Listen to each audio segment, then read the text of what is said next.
2. Mic check. 2. Mic on. 2. Mic check. 2. It's up. Mic on.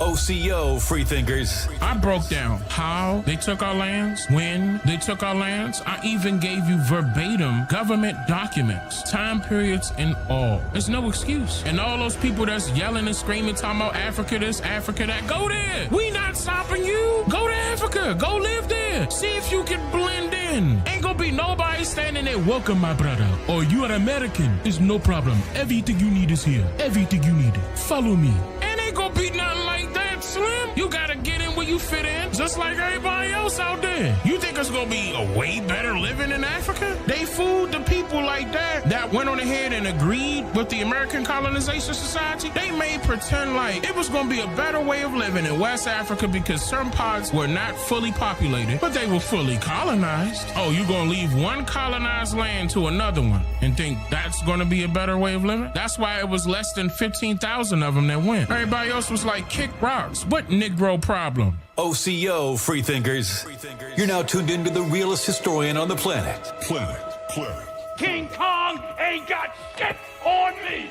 Relax and take notes. He's here to make you think. The Africans came way later, 1900s later. I put that on screen. We were not brought over here by way of slave ships. I put that on screen. I showed you that there was no such thing as a slave ship. I put that on screen. Number one, they couldn't come straight across the Atlantic with the ocean gyres there. They would be lost to sea. Number two, you're not about to fit 100, 200, nobody on a sailboat. They can't carry that much weight on a sailboat. Don't forget that they're calling them ships, but they were boats. Wherries, rowboats, those are small. The cargo ships came in the 1850s, and the first 3 cargo ships were owned by 3 different people, and those cargo ships were not being utilized commercially. The commercial use of the cargo ships came in the late 1850s. By that time, you had, 10, 15 years more until slavery was allegedly abolished? You are watching a master at work. Let him cook now. Let him cook. I said, let him cook.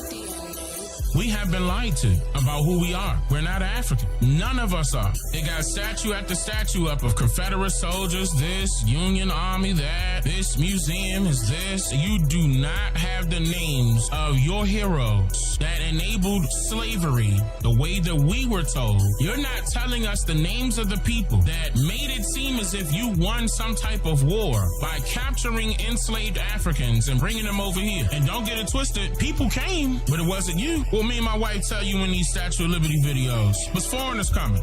This motherfucker don't miss. No, he's fucking good. That motherfucker don't miss, man. He's good. In the heat of battle, he don't miss. No. In the heat of controversy, he don't miss. No. Once people get cognizant of what's going on, then we can make some changes because their stay is a temporary stay. The reason why is because if you look at the term resident, that means that's a person in transient status. That means that person has somewhere else to go. Yeah. That's not their original land. So this is what you're calling yourself when you're saying that you're a citizen. You're saying the same thing. A citizen is a resident. Resident is a person in transient status. That means you're there temporarily. That doesn't mean that you're there permanently. People are not tied to their states. They're tied to a state. Which one is that? It's 13 districts. So who was the head of the 13 districts? The corporation. So where was the corporation established? Washington, D.C. But wait, Washington, D.C. is not a state, right? So anybody that's a citizen, that means that you're stateless. If you're stateless, that means you're not tied to any state. That means you're not tied to their constitution. The reason why is because you're tied to the city of Washington as a citizen. So you're here temporarily by their paperwork. They're literally trying to take you off of your land. That's the enemy. That's how you point them out. This man is unstoppable. This is the second time it was changed. I'm going to show you all something. These are the manuscripts of the Virginia Company of London. Look closely at the quote here. It says 20 and odd Negroes, okay? The West Indies. This is talking about the West Indies, where they got it from. That's where they were going back and forth. I will not be debating Dane Calloway. Yeah, that boy's scared. That boy's scared. The best teacher you wished you had in school. Have your pens and paper handy and get ready to take notes. It's Dane Calloway.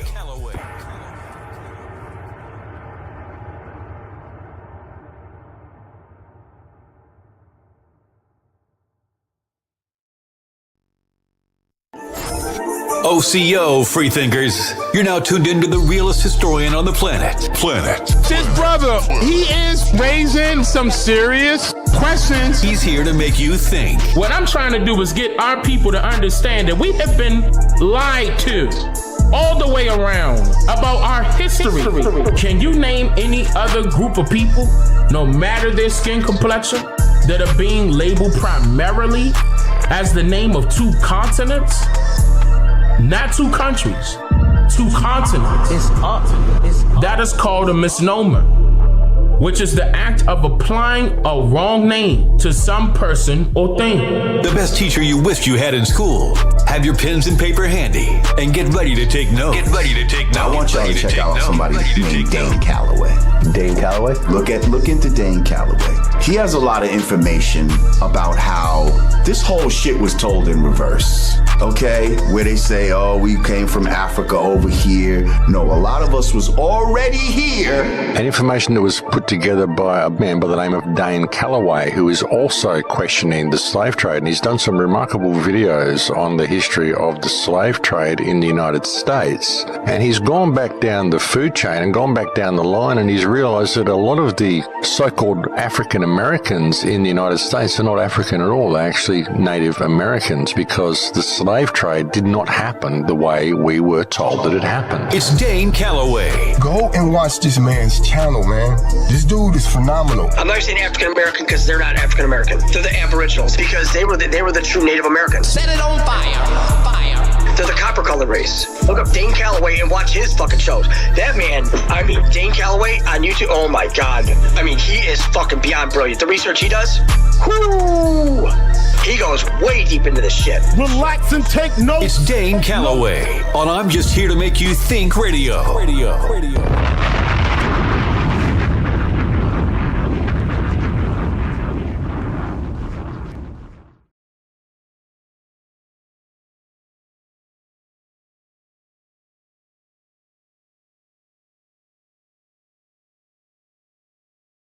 It's up.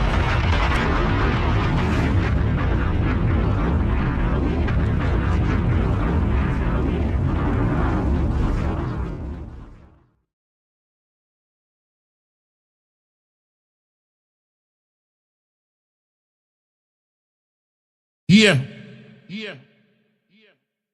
How y'all doing? All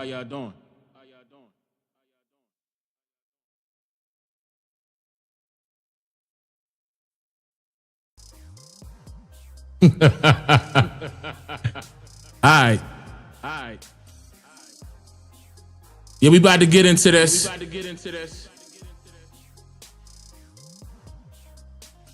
Yeah, this one gonna be, man. We gonna have some fun with it. We gonna keep it educational, but we definitely gonna have some fun with it at the same time. Yeah, I know the reverb is on, because I'm about to do my shout out to everybody that showed up. You understand what I'm saying?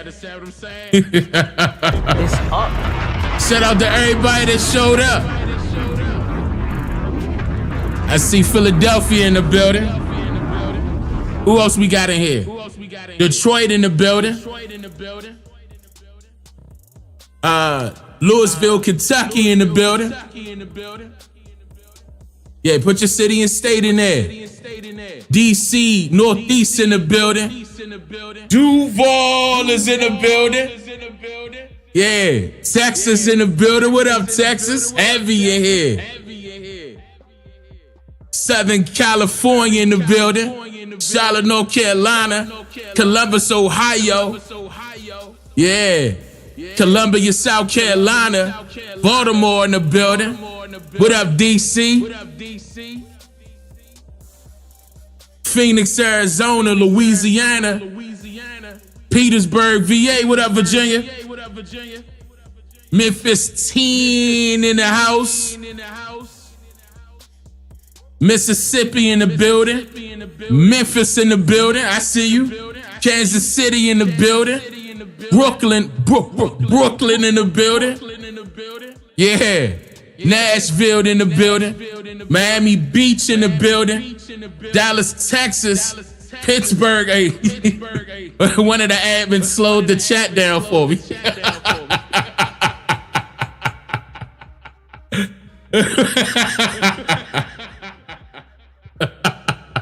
I appreciate that.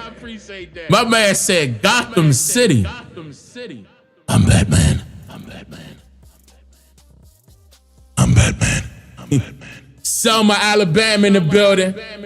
Arkansas in the building. Little Rock in the building. Alexandria, Louisiana in the building. West Side Chicago in the building. Durham, North Carolina in the building. Little Rock in the building. New Orleans in the building. What up? Chesapeake, VA in the building. Connecticut in the building. Watts in the building. Milwaukee in the building. Las Vegas in the building. Man, listen. Tulsa in the building. Mobile, Alabama in the building.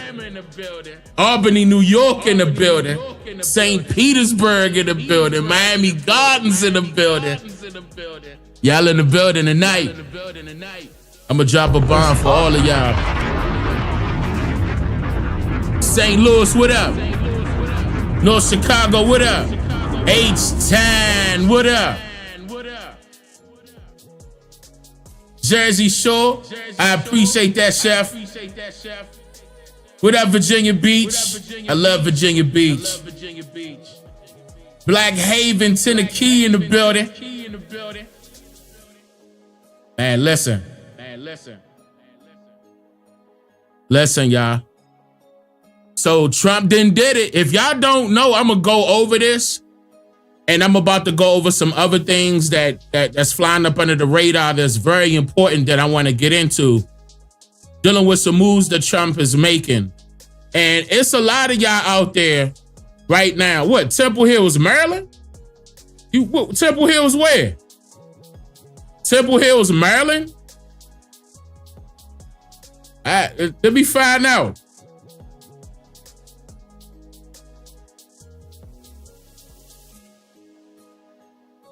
Man, I know about Maryland. Fort Worth, Texas. Yeah, Maryland. Oh, what up, Temple Hills in the building? What? Hey, what's going on? That's real close to DC. Extremely close. Like 5 minutes if you not doing the speed limit. All right, so here we go. Accokeek, Maryland in the building. You out there, bro. You far. You in Maryland. Savannah, Georgia in the building. Boston. Dorchester, I see you. Why is it a good thing? I'm gonna answer that. Boston, Massachusetts, what's going on? You originally from Maryland, Greenbelt? I know about Greenbelt. Yeah. I'm hip, Lanham. I'm hip, PG County. I'm hip to PG County. District Heights. Yes. I still got folks everywhere in Maryland, everywhere in DC, everywhere in Virginia. Still got folks out there. What up, Dane County?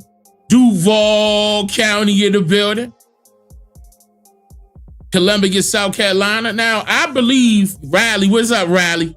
What up, Raleigh, North Carolina? Yeah, Memphis ain't had heavy. I see you. What up, Captain Kirk? Iverson Street? Oh, yeah, you close. Yeah, you close. I mean, Tim Hills is close to DC. Absolutely. Ain't nothing but a hop, skip, and jump, Branch or Pennsylvania Avenue.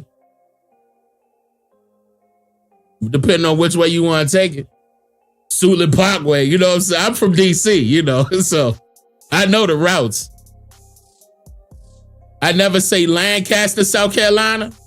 I just said Lancaster, South Carolina, so don't you ever say I never said that. What up, Lancaster, South Carolina? Summerville, South Carolina. Yeah, South Carolina in here heavy. The state got control of the education system. Yes, that's exactly what he went to. So before I get into my take on this, you know, let me play what he did real quick for those that don't know. Just for those that don't know, we're gonna skip up to the part. I ain't gonna play the whole thing because this, you know, he be talking. You know, this time around, we're gonna give it back to the states. All of my beautiful people, look at these children in front of me. All of the children, they deserve a better education. And we have some great people in place. We watch. Y'all know how you gonna do.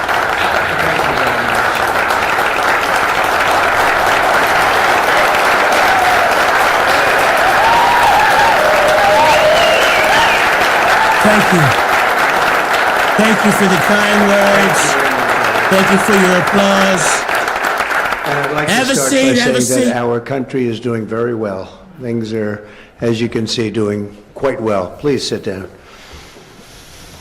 Before we begin, I just want to announce that I signed a proclamation a few moments ago honoring the 250th anniversary of Patrick Henry's famous speech to the Second Virginia Convention, in which he declared very... And by the way, I did do more information. I did do more research on Jackie Kennedy, and I'm going to get into that because all of this tied together, y'all. Y'all going to see what I'm talking about.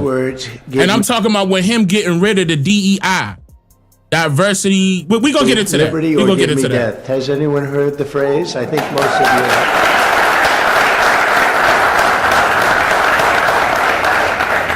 And moments ago, I also signed an executive order to dramatically increase production of critical minerals and rare earths. It's a big thing in this country. And as you know, we're also signing agreements in various locations to unlock rare earths and minerals and lots of other things all over the world. But in particular, Ukraine, we're doing very well with regard to Ukraine and Russia. And one of the things we are doing is signing a deal very shortly with respect to rare earths with Ukraine, which they have tremendous value in rare earth, and we appreciate that. And we spoke yesterday with, as you know, President Putin and President Zelensky, and we would love to see that come to an end, and I think we're doing pretty well in that regard. So hopefully we could say... I think we're doing a fantastic job, and, you know, right now we're going to be doing some great things. I put some beautiful people in place, and let's get to the reason why we're all here. Shout out to Miss S.E. Thank you for becoming a member. Emily, thank you for becoming a member. I appreciate that. I got my notifications up, y'all. Dying. That's what it's all about. They're dying so unnecessarily, and I believe we'll get it done. We'll see what happens, but I believe we'll get it done. Today we take a very historic action that was 45 years in the making. In a few moments, I will sign an executive order to begin eliminating the Federal Department of Education once and for all. I'm going to get into the rare earths and the rare minerals at a different time. I want to stick to this Department of Education topic, but... And it sounds strange. I know why he said that. Department of Education, we're going to eliminate it, and everybody knows it's right. And the Democrats know it's right, and I hope they're going to be voting for it, because ultimately it may come before them, but everybody knows it's right, and we have to get our children educated. We're not doing well with the world of education in this country, and we haven't for a long time. And we're pleased to be joined today by the woman who I chose because she's an extraordinary person. And hopefully she will be our last Secretary of Education. Man, Linda. Thank you. Thank you very much. That's another interesting statement. It's an interesting opening, right? But it's true, and people, it's been amazing how popular this has been. I tell people that this is what I'm doing today, and they say, oh, it's about time. Everybody says it. Republicans and Democrats have said it. They're all saying it. Also with us are Some terrific people. Governor's Greg Abbott. Wow. Greg, thank you like very that. much. Oh, Abbott from Texas in here. Governor Ron DeSantis, thank you very much, Ron. Florida. Mike Braun, congratulations on your victory, Mike. That was a big one. Mike DeWine, thank you very much, Mike. All right, he doing shout outs like I am too. Shout out to Blue Dreamer in the building with the 5 gifted. Shio, thank you for becoming a member. I'm hoping I'm pronouncing that right. That could be either Shio or Shio. I hope I didn't butcher it, but I appreciate that. Thank you for Jeff becoming a member. Landry. Jeff, thank you very much, Jeff. Bill Lee, thank you. Governors. All of these great people Brad Little. that I'm naming right now. Thank you very much. Where are you, Brad? Hi, Brad. Jim Pylan, thank you very much, Jim. And Kim Reynolds. These are all people very interested in education. And I even see Dan Patrick over there, my friend Dan Patrick. We're joined also by Representatives Tim Wahlberg and Virginia Fox, Rick Allen, Michael Rulli, and again, Dan Patrick. Thank you very much, Dan. You've been a great friend of ours. And State Attorneys General Ken Paxton. Ken, I see you there. Andrew Bailey. Andrew, what a job you've done, Andrew. You have some good cases. Hi, Patrick Moynihan. Here we are, like it or not, and we've been there for a long time. 70% of 8th graders are not proficient in either reading or in math. 70%. 40% of 4th graders lack even basic reading skills, can't read. Students in our public elementary and middle schools score worse in reading today than when the department opened by a lot. In Baltimore, 40% of the high schools have 0 students who can do basic mathematics. Not even the very simplest of mathematics. I said, give me your definition of basic, and they're talking about like adding a few numbers together. Despite these breathtaking failures, the department's discretionary budget has exploded by 600% in a very short period of time, and employs bureaucrats in buildings all over Washington, D.C. And as a former real estate person, I will tell you, I ride through the streets of Washington and it says Department of Education, Department of Education. Building at the building. I said, how do you fill those buildings? It's crazy what's happened over the years. I'm pleased to report that after offering these federal employees 2 generous buyout options, and they were very generous, and they're good. So that's what I was telling y'all during the last live stream when I was talking about this topic, that he was offering buyouts to certain people. Now he's going to consider the buyouts generous, but from what I hear, it's more than $10,000. From what I hear, okay, from what I hear, it's more than $10,000. I'll get back to you on the right number. I'll get that verified. Puma Tan, thank you. I appreciate that. Thank you for the donation. We already sent off our curriculum. I'm gonna talk about that. I'm gonna get into that right after this. They were very generous. My administration has initiated a reduction in force, and we're already cutting numbers that were really surprising to a lot, that we were able to do it so successfully. And we've cut the number of bureaucrats in half. 50% have taken office, which is great. Thank you. Under the action I'm taking today, a small handful of Democrats and others that we have employed for a long time, and wait 1 second. Hold on.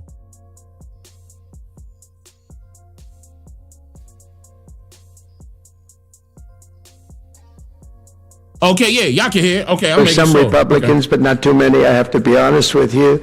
But the department's useful functions, and such as, and they're in charge of them, Pell Grants, Title I funding, resources for children with disabilities and special needs will be preserved, fully preserved. They're all going to be so. If you look at the Pell Grants, it's supposed to be a very good program. Title I funding, and resources for children with special disabilities and special needs. They're going to be preserved in full and redistributed to various other agencies and departments that will take now, we're very gonna good talk care about of that them. part and right it's there. very Matter of fact, let me important to talk about that right now. So it's not the fact that he's getting rid of the whole thing. What he's doing is revamping it, getting rid of some things that were in place that shouldn't be there, that was allegedly supposed to be working with the children in every state, right? But they weren't, okay? They were not doing their job. And he discovered that they were paying the arm and a leg and a lot of federal funding having to do with special grants that they were handing out to, different schools, and a lot of people were pocketing that money. So he created his own subdivisions. I'm going to go over that part briefly later on, but inside of his own new educational system. But don't get it twisted. He's handing the power back to the states. So the state governments now decide, again, it goes back to what they were doing before, now decides what the children will be taught. And they can only do that, okay, and receive federal funding at the same time. I took some notes. I'm going to go over some things because I had a meeting that I want to talk about dealing with the curriculum they wanted me to implement. But again, I told you guys back then, since they reached out to me, it's still not up to me. It's up to the decision makers of each state. It's up to the state governments whether they want to utilize our curriculum or not. But I'm gonna get into that in a second. And it's very important to all of us. But beyond these core necessities, my administration will take all lawful steps to shut down the department. We're going to shut it down and shut it down as quickly as possible. It's doing us no good. We want to return our students to the states where just some of the governors here are so happy about this. They want education to come back to them, to come back to the states, and they're going to do a phenomenal job. If you look, Denmark, Norway, Sweden, I have to tell you, I give them a lot of credit. China's top 10. And so we can't now say that bigness is making it impossible to educate, because China is very big. But you have countries that do a very good job in education. And I really believe, like some of the governors here today, from states that run very, very well, including a big state like Texas, but states that run very well are going to have education that will be as good as Norway, Denmark, Sweden, and those top, Finland, those top countries that do so well China. with education. I think they'll do every bit as well. And what do you think about that, Governor? Do you agree? I think so. Ron, do you agree? I think so. Florida? Iowa? That's right. I really believe that. They'll be as good as any of them. And then you'll have some laggards, and we'll work with them. And we can all tell you who the laggards will be right now, probably, but let's not get into that. But we'll work with them, and we're going to make them, they'll do a job. I think they'll do a job, and they'll go to sections of the state. For instance, New York. Listen. You'll have a Manhattan. It's going to go to sections of the state. So again, to answer somebody's question, what is going to happen is going to relieve the federal government of having the duty to provide educational curriculum for each state. So it's going back to the states now. It's going to be up to the states on what curriculum they will want to teach the children of that state. And you'll have a Suffolk County, and you'll have Nassau County, and you'll have Westchester County. You'll do 4 or 5 or 6 of them. You have upstate New York, and those counties I think are going to do very well. And I think ultimately Manhattan should do very well. But we'll break it down into sections, and I think it'll be really, really good, and they're going to be probably the tougher ones, but I think they have a chance to do really well. But we're going to be returning education very simply back to the states where... Y'all heard that, right? He's going to be sending the education back to the states. There's no ifs, ands, or buts about it. On fire. Terrence, thank you for the 5 gifted. I appreciate that. Thank you, Terrence. So it's going back to the states, ladies and gentlemen, and do I think that's better? No. I'm going to tell you why. I think what's better is homeschooling. Okay? Homeschooling is a lot better, but there's going to be a lot of people that's going to disagree with that because they have things that they have to do. The way this society is, built, you are, say, for example, you're a single parent, you're not able to stay home and teach your children. But this is the reason why the saying goes, it takes a village to raise a child. I mean, this is the reason why you have grandparents. You know, I mean, you got aunts and uncles, older nieces and nephews. But at the same time, that'll probably be way down the line. I'm not saying right now. But I mean, getting back to the village raising a child would help in that sense. But it's going to go back to the state, okay, as far as how the education is going to be presented to each child in each district of that state. Okay. Now, I'm not saying that that's bad. I'm just saying that it's not better than homeschooling. Homeschooling is number one, in my opinion. Homeschooling is number one. All 5 of our children, we homeschooled. Okay. Now, in the beginning stages, we did have them inside of the DC schools. A couple of them was in Maryland, and I pulled them out.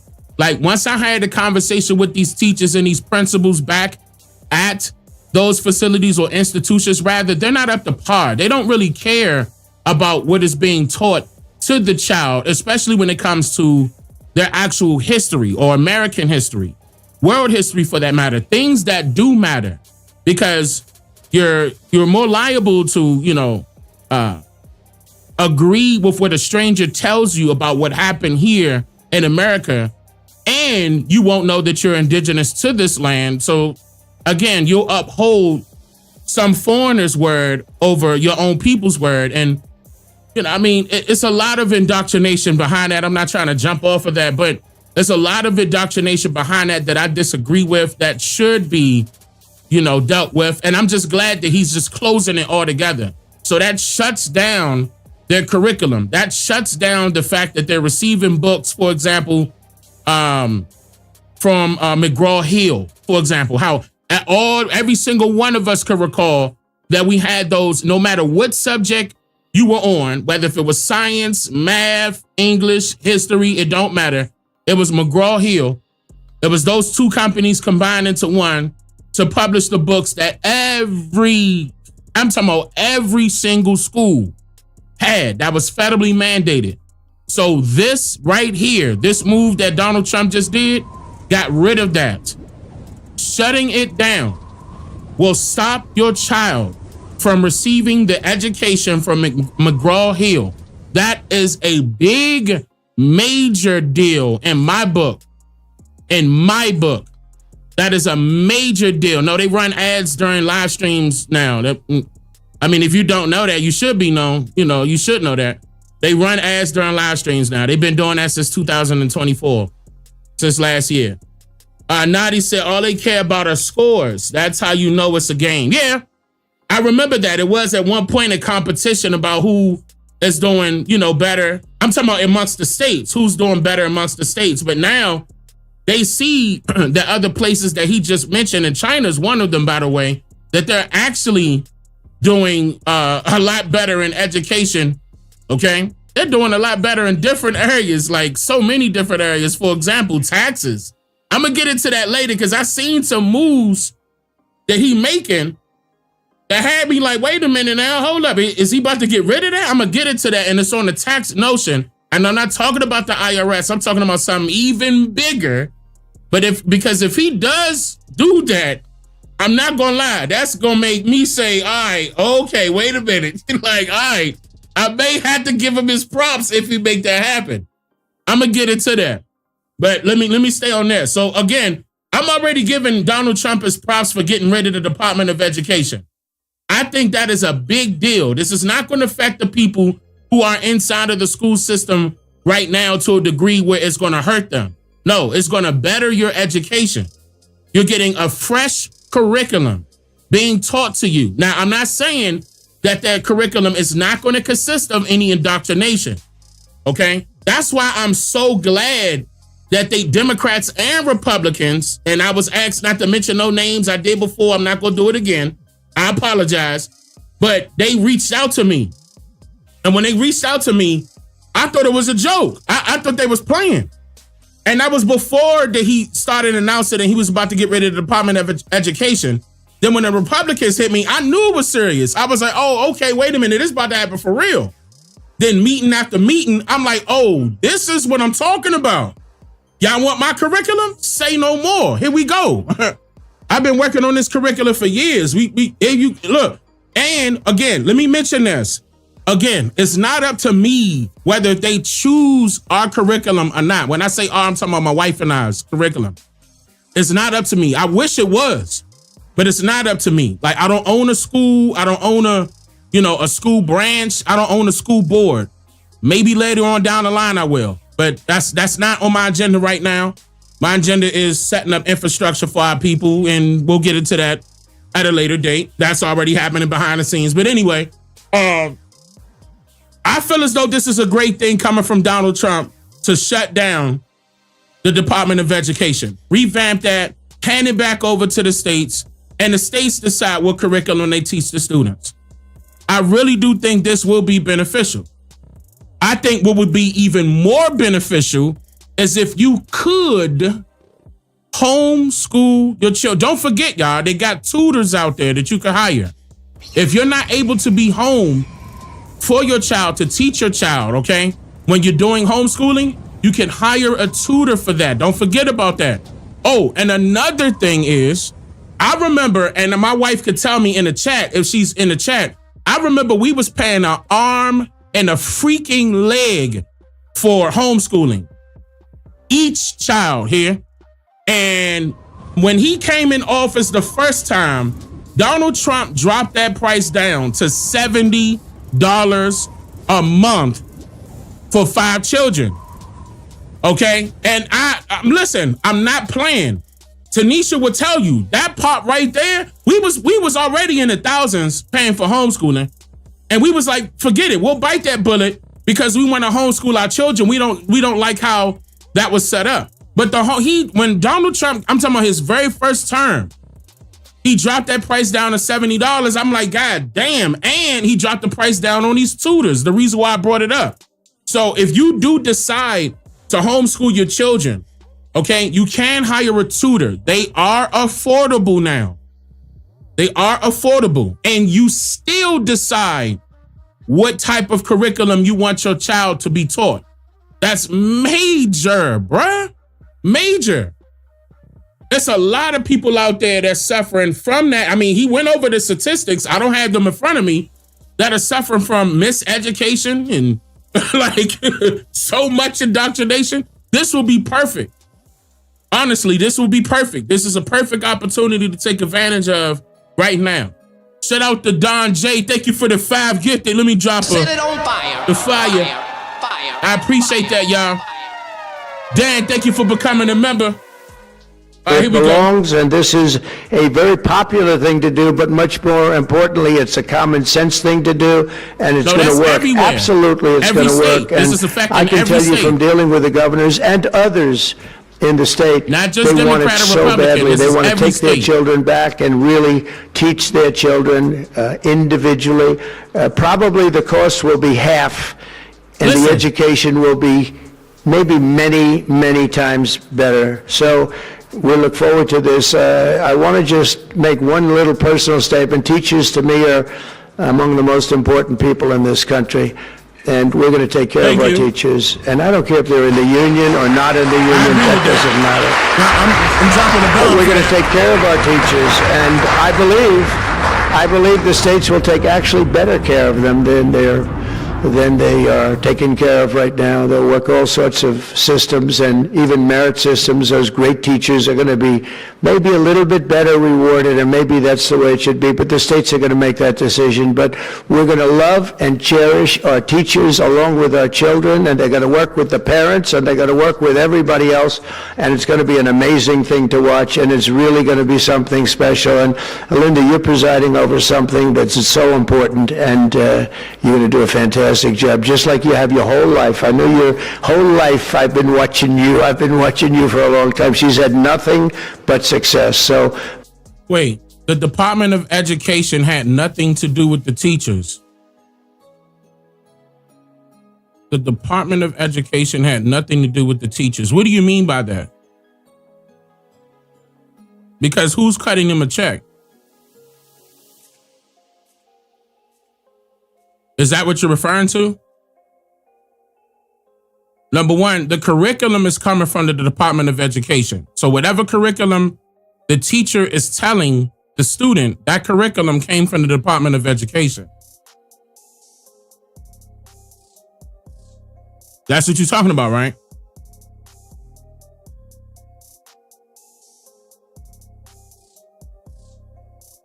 Department of Education. Teachers don't get paid from the Department of Education. Teachers get their curriculum from the Department of Education. Department of Education had nothing to do with the curriculum. Okay. It's tremendous to have you, and hopefully you won't be there too long, but we're going to find something else for you, Linda, okay? So this will conclude what we are talking about with respect to our most cherished group of people, and that's our children. We want to have our children well educated. We want them to love going to school. We have examples of it. Look at those beautiful, bright-eyed faces. They are so smart. Why don't I talk about the Indians no more? I do it all the time. Did the government try to shut you up? No. I do it all the time. You just not here all the time. I still do. Like, this is affecting us right now. What I'm talking about right now is right now. They're so smart. And with that, I'm going to come down and we'll... Each state, now listen. Each state, I'm going to make this clear. Each state was getting their curriculum from the Department of Education. They were receiving their curriculum from the Department of Education. Why do you think he's shutting it down? He already told you how the numbers went, and people were being miseducated. Scores were low. That's on the Department of Education. The states did not have the power. That's why he's giving it back to the states. Make it make sense. Otherwise, he wouldn't be shutting down the Department of Education. We're going to sign a very important document, and we're going to be on our way. People have wanted to do this for many, many years, for many, many decades. And I don't know, no president ever got around to doing it, but I'm getting around to doing it. Listen, each state has its own school board. The school board has to answer to the Department of Education. Unless you were involved in that, why are you stating that? The school board of each state had to answer to the Department of Education. This is not hard. This has been going on for years. Nothing's changed until now. Until now. Everybody got taught the exact same thing in every state because of the Department of Education. Now he's giving that power back to the state for the state to determine what curriculum is being handed to them in each state. No, I mean, it's just some people out there that I guess they just want, an answer to certain things that they're unfamiliar with.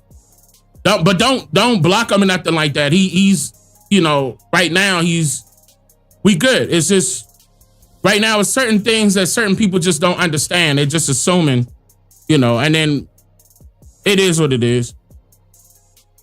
Yeah, that's absolutely a great thing. Absolutely. Yep. Exactly, because they get paid for that. It's just like when a person, they got to fill up the jails, right? They're privately owned, right? The jails are privately owned. They get paid $3,500 to $4,500 each person or each inmate, right? The federal government provides funds to the state for each child that they have in the school. That doesn't come from the state government. That comes from the federal government. So not only is it dealing with their curriculum, it's also dealing with their funding. The Department of Education oversaw all of that. That wasn't technically on the state, not by itself. They didn't have as much pull as you may think they did. But now they do. So thank you very much. Yes. A prison is a business, and so is education. Well, and so is schooling. And so is schooling. I'm talking about public schooling, charter schooling, private schooling. All of it is a business. The whole thing. It's an institution. That's what the term institution means, or what is referring to. It's referring to an institution. Just like a church is an institution. You're not going to look at it as a business, but technically it's a business. It's doing business as a church. Same thing.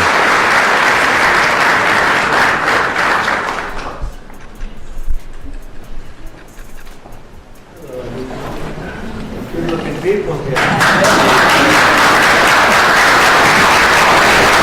Where do I sit? Where's my chair?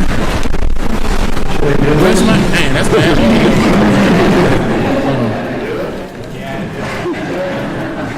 Let me sit down. Let me sign this. People have been waiting for it. It was very lucky. I signed another document that turned out to be very good for the country, and I said, let's use that same pen. I don't know, is everybody superstitious? Ron, are you superstitious? Let's use that same pen. All right, I'm not gonna lie, that's bad audio right there. Let me,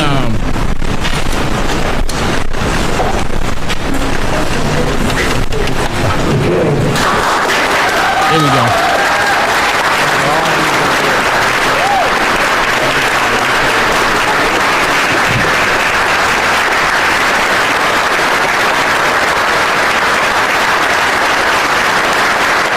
So it's official. Bro, that audio was so loud. Hold on. Hold on. I had to stop that. President Donald Trump has signed an executive order that would start the process to shut down the Department of Education. The president was flanked by school children and Education Secretary Linda McMahon during the signing ceremony, which happened at the White House. Now, even though the president... Did she just say Linda McMahon? Secretary Linda McMahon during... Is that the same Linda McMahon? Let me look that up. Hold on, Linda McMahon of Vince McMahon, Linda McMahon? Let me see something.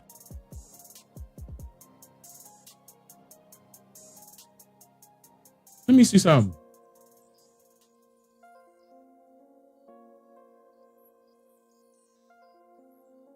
No way.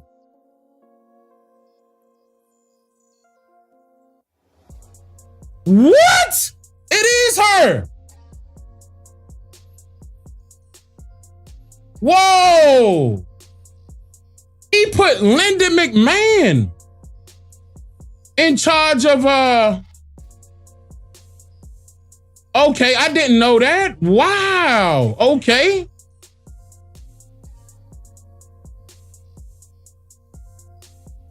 Damn. I did not know that he did that.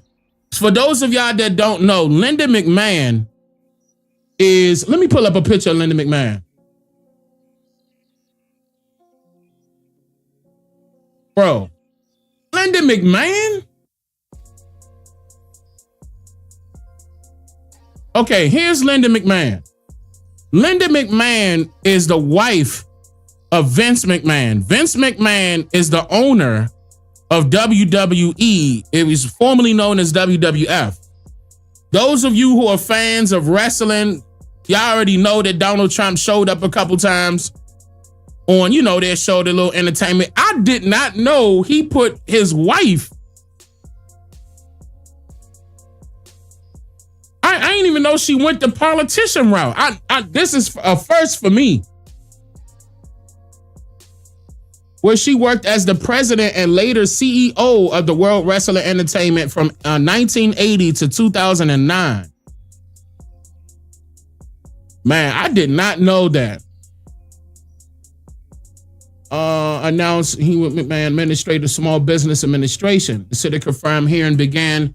Okay, so he worked with her during his first term. Now she's the secretary.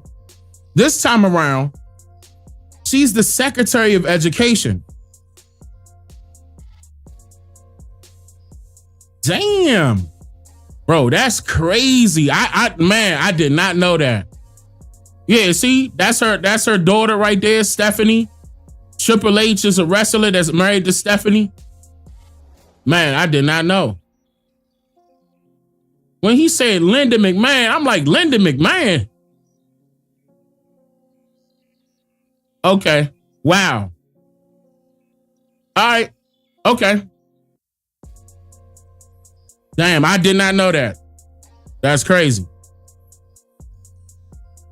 Okay. The signing ceremony, which happened at the White House. Now, even though the president said the move would return education authority back to the states, school officials across the U.S. remain uncertain over the changes this would bring. And Rena Roy has that story.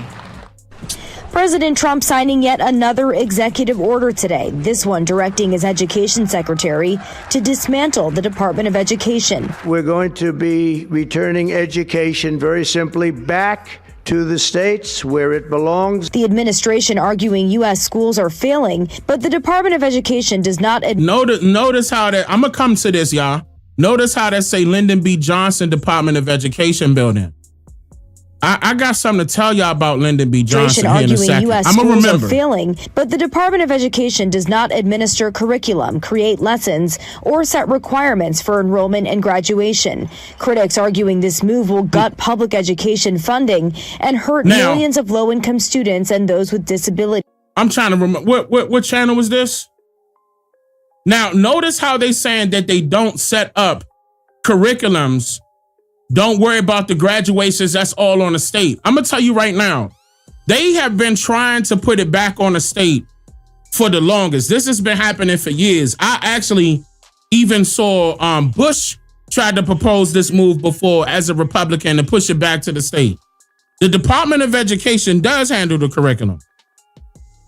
The Department of Education gave the okay on McGraw-Hill on all of those books. The states, notice how they're not saying the governors didn't agree. The state governors that run their state government know for a fact that now they have full control on what's being taught to their children.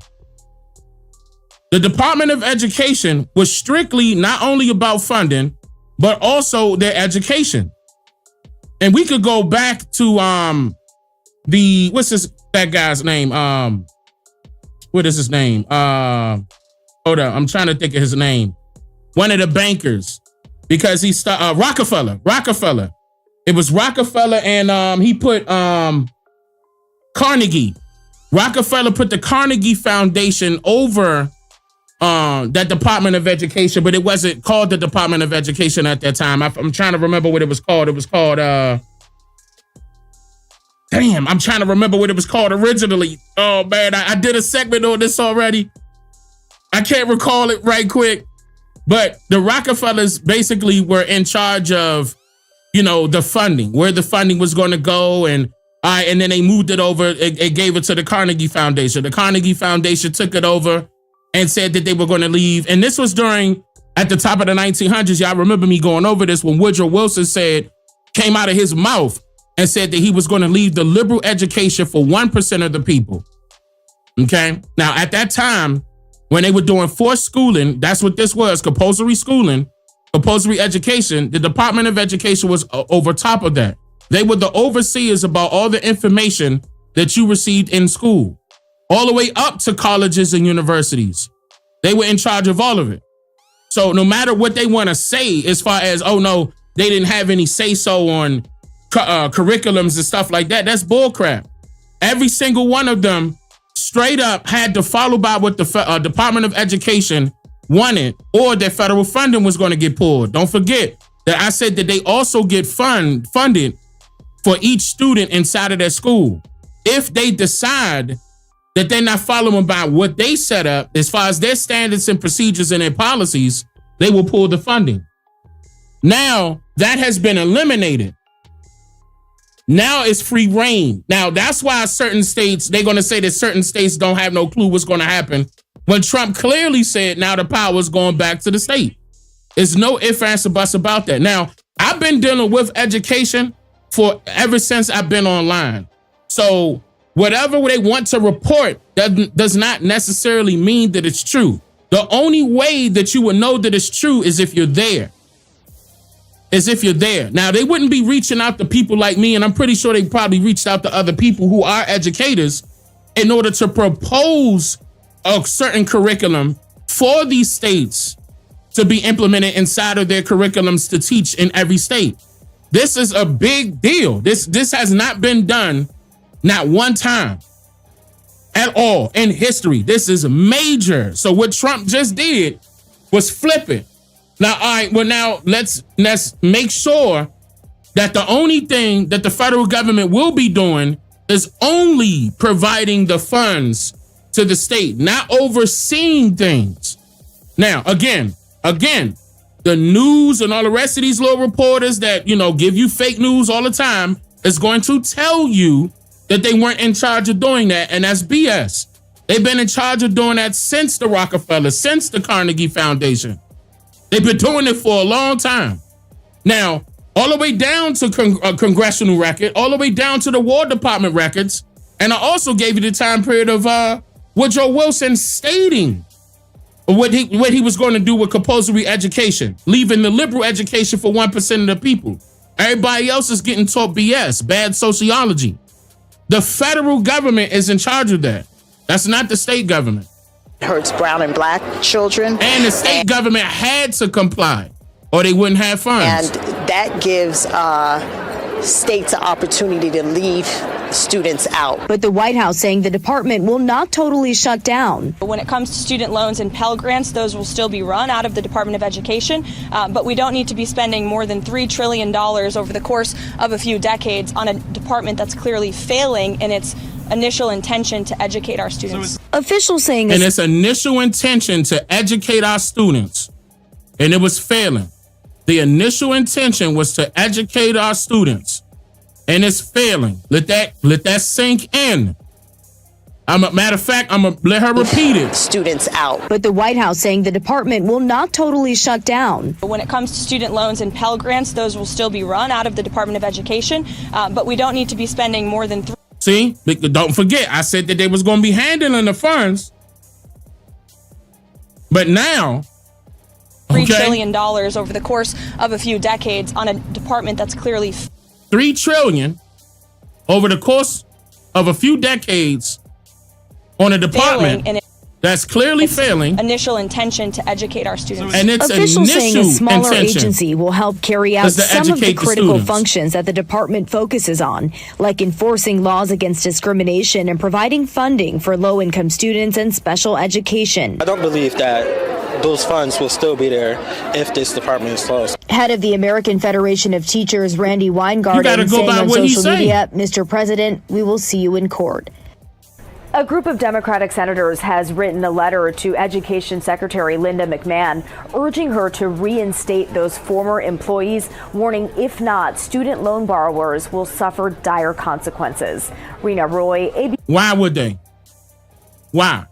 All she got to do is replace those people. ABC News, New York. Well, Governor Josh Green responded to the president's executive order today, saying, quote, President Trump's executive order to dismantle the U.S. Department of Education threatens this support, shifting responsibilities to the states without clear funding solutions. This could place additional strain on our budget and impact vital programs. Now, that goes to show you that the states could not handle it on their own anyway. So again, this is Trump taking back control over the funds. What's going to happen here? Y'all do your own curriculum, but it's going to have to be done on y'all. Y'all decide what curriculum you teach these children, how you want to go about things, because it's not going to fall back on the government anymore. You're making sure that they up to par on their education, and everything that you put in place is up to par, then we will fund you. I don't see nothing wrong with this. At like all. special education and school meals. I will continue to advocate for strong federal-state partnerships to keep Hawaii's education system well-funded and responsive to the needs of our students and educators.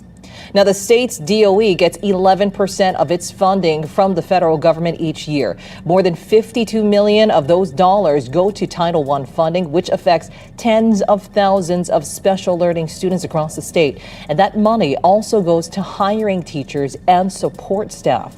Now they're going to be Senator regulated. Brian Schatz responded to today's signing as well. In a statement, he says, quote, schools across the country rely on federal dollars, but the president would rather gut their funding and funnel it into the pockets of billionaires. This time, it's our children who will pay for it with their future, end quote.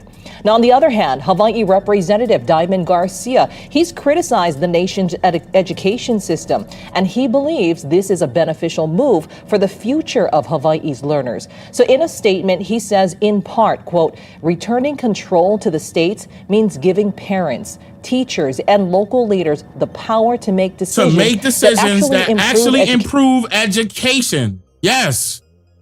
Yes. Now it's not going to be some foreigner determining what's going on. Now the parents can be more active. The teachers can be more active. Because I'm telling you, when I had years ago, when we had our children in school and we bringing up these complaints to the principal can't do anything. When we bringing the complaints up to the school board couldn't do anything because the federal government, the Department of Education, had full control over what was going on, determining everything. Now that needs to be eliminated. Hawaii I'm glad deserves that the it's being freedom eliminated. to shape a system that works for our unique community.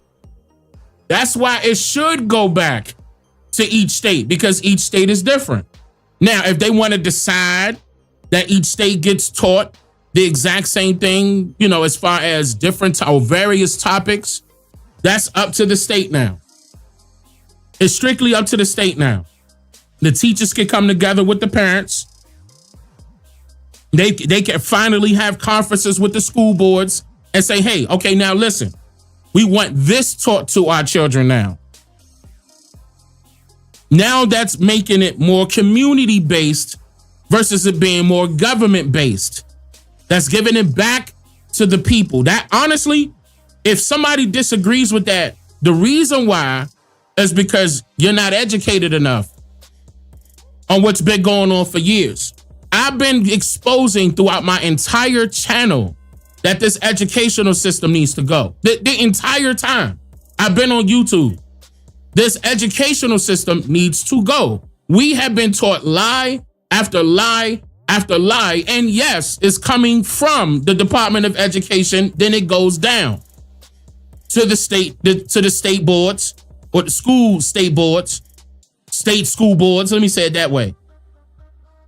That needed to stop. Now it's going to fall back again. It's going to fall back on those school boards of that state, and the teachers and the parents need to step up now. If you care about what your child is being taught in school, this is the time you start showing up to those school board meetings and telling them what you want them to be taught. Because again, what you got to realize is that even during this little clip that I played of whatever news, I'm not sure which one that was. I will have to check that out. They don't have no clue what to do. So tell them what to do. Now it's going back to what it's supposed to be. You determine what it's supposed to do. They just do their job and make sure it's ran properly. But you tell them what you want done. This is perfect. This is absolutely perfect. This is how I would want it to go even with my own government. For example, I'm just saying, as an example, if I was the president of my territory, right? Those territories have different countries, aka states, and they have overseers as well. I'm going to put that, if they want funding from me, they got to make sure that their curriculum, their programs, after school programs, everything dealing with the special children, all of that has to be up to par. I need to see it being structured from top to bottom where it's not going to be any hiccups, no ifs, ands, or buts. Then you get the funding. Then you get the grants. Okay? It's nothing wrong with that. This is holding these folks accountable. This is what is necessary. This entire time, y'all have been told lie after lie in school. Still to this very day, they're still teaching things inside of school that's unnecessary. They cannot use in reality. Now, it's a bunch of stuff that's unnecessary. But again, now with it falling back again on the school board of that state, that's perfect. Now you're going to have meeting after meeting of parents showing up. That's how it's supposed to be. Get off your lazy ass and tell them what you want done. You are standing up for your children right now. That's how it's supposed to be done. I'm glad that's happening. So, okay, here's another thing I want to go over that correlate. Now, this was a part of Donald Trump's move to get rid of the DEI. Now, don't forget, I showed you guys that the DEI was coming down, and that's the reason why they weren't celebrating Black History Month and a bunch of other stuff, right? Notice how the corporations didn't do it neither. We didn't see a segment on Black History Month on YouTube that how they would usually do. It was no Black History Month little discount, so-called discounts in Walmart and Target and all the rest of that, right? Wasn't nothing going on for Black History. Now we in March, okay? So so-called Black History is long gone. But no, he put a pause to that. Now, another thing that he put a pause to that he said he was going to do was fix the educational system. He's working on that right now. Another thing that he's working on that you guys might not be aware of that has to deal with DEI. All of this is coming down right now. And hear me out. This is something to go back to Lyndon B. Johnson. Didn't they show Lyndon B. Johnson's building on education, right? Lyndon B. Johnson set up a couple of things that worked against us that you guys are unfamiliar with. Number one, equal employment opportunity. That was 1965. Equal employment opportunity. That was Lyndon B. Johnson. Here's another thing that was Lyndon B. Johnson. The Civil Rights Act. Now, all of this is being hit at one time. Hear me out, y'all. At one time. Y'all don't get scared. It's nothing to be scared of. Nothing to be scared of. I'm going to tell you why. He's getting rid of all of those things that allow for segregation. Listen, that allow for segregation to happen. Throughout all of my years on here on YouTube, what I tell y'all, what I say? I said that we messed up when we wanted to be included and things were segregated. Correction, desegregated. I always mix this up. I always mix this up. We were fine living segregated. So let me say this again. I always get this up. It's resegregation, desegregation, and segregation. Okay, listen. So they wanted to get rid of segregation during Lyndon B. Johnson's era.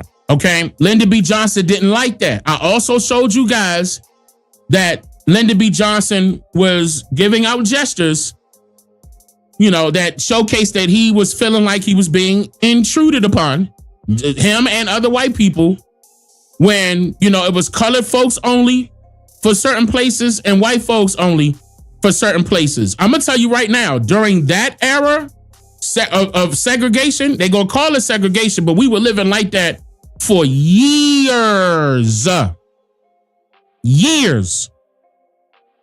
I'm telling you, we were doing fine. We were doing so much better back then than we are right now. And why is that hard to believe? Because you decided not to look back on your own people's history. We had businesses, we had banks. No, hold on. Those two right there, deserve a goddamn bomb. Right there. Deserve a bomb drop. We had businesses, we had banks, we had control over our own communities. We had control over our schools. Listen to what I'm saying. We had control over our own schools, our own laundromats, our own barbershops, our own salons, our own hospitals, our own prescription medication, our own doctors and nurses. This is what I'm talking about. This is what we need to get back to. Now, when you see Donald Trump getting rid of DEI, hear me out, y'all. Hear me out. He's also getting ready to resegregate. He's getting ready to resegregate because the Civil Rights Act, yes, I'm live. The Civil Rights Act is being looked at right now as we speak. And so is Lyndon B. Johnson's move when he signed the Equal Employment Opportunity. And let me tell you why all of this stuff was done fraudulently anyway. Because they're going to say the diversity and equality and inclusion, listen, DEI, diversity, equality, inclusion, they was including you fraudulently into the mix. And the reason why I'm saying fraudulently is because it never worked in your favor. Any DEI program, including segregation, never worked in your favor at all. Yeah, you went to a white person's restaurant. And what was wrong with the black person's restaurant? They cooked better. Ain't y'all complaining about white people not seasoning their food? Why the hell you want to go to that restaurant and sit down? What was the problem? See how they made y'all think? They made y'all think that our people had all to do with wanting segregation to happen. And it wasn't our people. It was the Democrats. And I exposed that on my channel. It was the Democrats. That was a political move. And they got with the students of vulnerable students of colleges and universities to go out and do demonstrations, put on an act, show up and cause confusion, show up and say that you want to be here. You got the right to be here. I'm going to tell you right now, if anything, we should have did that years ago. I'm going to tell you why. Because didn't they come over here? I'm talking about them foreigners now and say, wait a minute, this is our land now? They tried, right? And what happened? They died, right? They had to flip up the script and say, listen, look, we gonna send our children to y'all. Listen, please bring us in. We begging y'all. We want to live in a totally different new world. Don't forget this. We want your assistance. And certain tribes out here allowed them in. And I told you that they came with flowers and the gun was in their back pocket. So they got friendly with you. Keep in mind, we weren't in the Democratic Party. We weren't in the Democratic Party.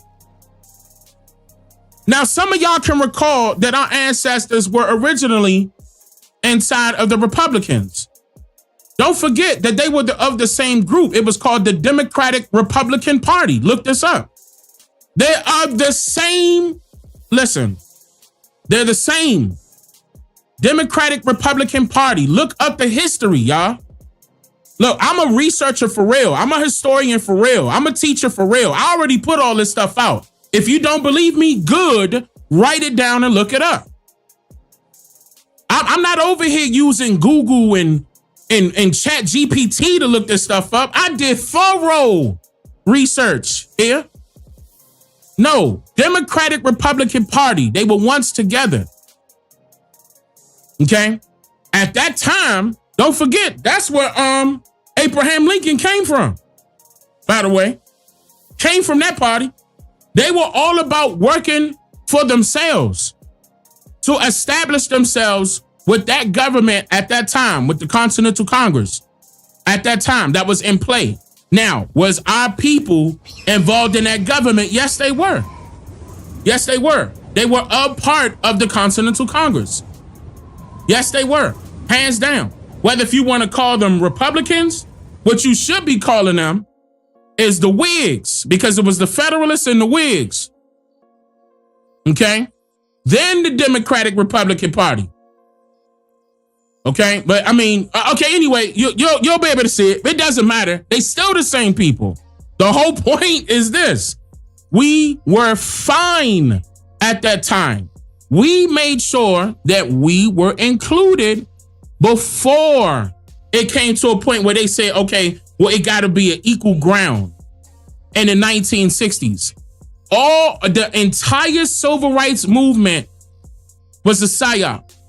The entire civil rights movement is a psyop. And me and my wife exposed so much details about that civil rights movement and why it was never about working in your favor. Number one, the NAACP had nothing to do with so-called colored people. Solely, that's number one. That's number one. The NAACP was not about so-called colored people solely. It wasn't even established by so-called colored people solely. None of those political parties was established by so-called colored people only. Not the Black Panthers. Listen, the original Black Panthers before Huey P. Newton. The original Black Panthers. Okay? There are SNCC, the Student Nonviolent Coordinating Committee. Every single thing that Martin Luther King did, it was including foreigners. Every single time. And look, when they was fighting, I want y'all to hear me out on this now. When they were so-called fighting for Lyndon B. Johnson to write that Civil Rights Act bill, I dare you to pull it up and read it and say where it states. Read it out loud to yourself to find out if it states anything about colored people, anything about Negroes, anything, because at that time, that was the terminology, colored and Negro, Black, African American. Check and see if they were talking about that. Now, there's going to be some people out there that's going to say that it was for the colored people, but that was never, ever determined on the legislation. I'm bringing all of this up to go back to what I'm about to state dealing with this, okay? I want y'all to understand something. Y'all are about to start seeing reports of Donald Trump about to come after what Lyndon B. Johnson did. Trump admin no longer requires ban on segregated facilities and government contracts. I'm going to tell you right now, I'm going to drop another bomb. Now, they're going to, again, the news is going to twist this up. The news is going to twist this up to make it seem like it's something that it's not. Okay? And it's, wait a minute. Hold up. My fault. I was hitting the mic. Let me readjust that. My fault, y'all. I'm over here slapping the hell out the mic. I'm getting hyped now. But listen, okay. Listen. The Trump administration. Two. What's going on? Two. I didn't slap the hell out this mic and heard it. Hold on, y'all. Wait a minute. Hold on.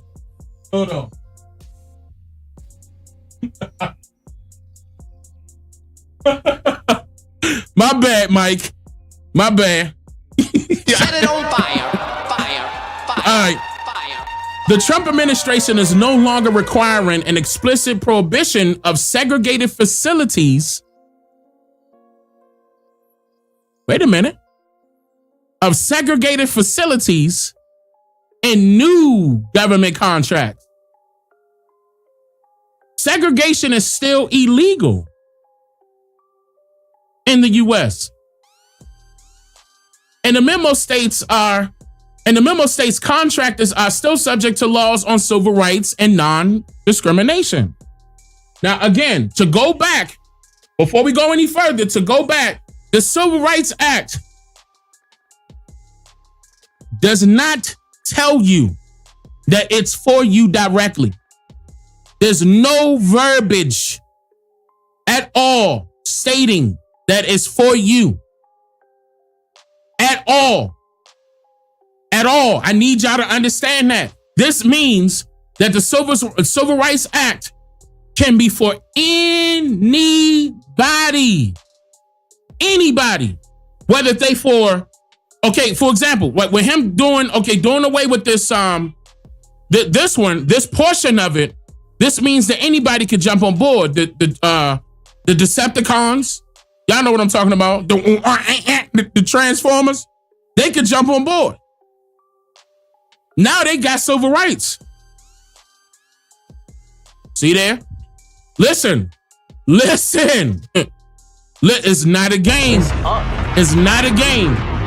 Anybody can hop on there and say, no, I'm protected by civil rights. That's why that's the next move. He coming at that civil rights part. Mark my words on that. With him already coming at the DEI, he's coming after everything Lyndon B. Johnson did. And that's one of them. Don't forget that. Lyndon B. Johnson made that happen.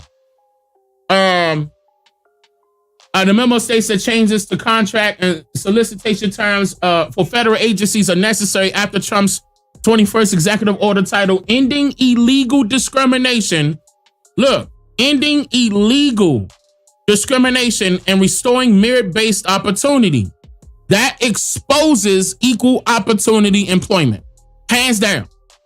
This is Donald Trump recognizing that there was a lot of discrimination happening, even with DEI in place. Y'all gotta understand. This is from your education department. This is from how you being taxed. But hold on, should I say this is how you, from how you being educated, from how you're being taxed, from how you're being redlined for loans on houses, cars, all that stuff, for schools too, all the way down to what jobs you receive, how you're getting paid. This is a big deal. This is not a game.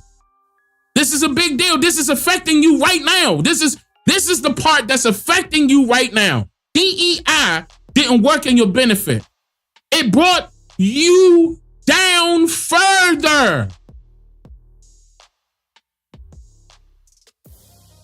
Listen to what I'm saying. It held you up, and Trump recognized that. Executive order title Ending Illegal Discrimination.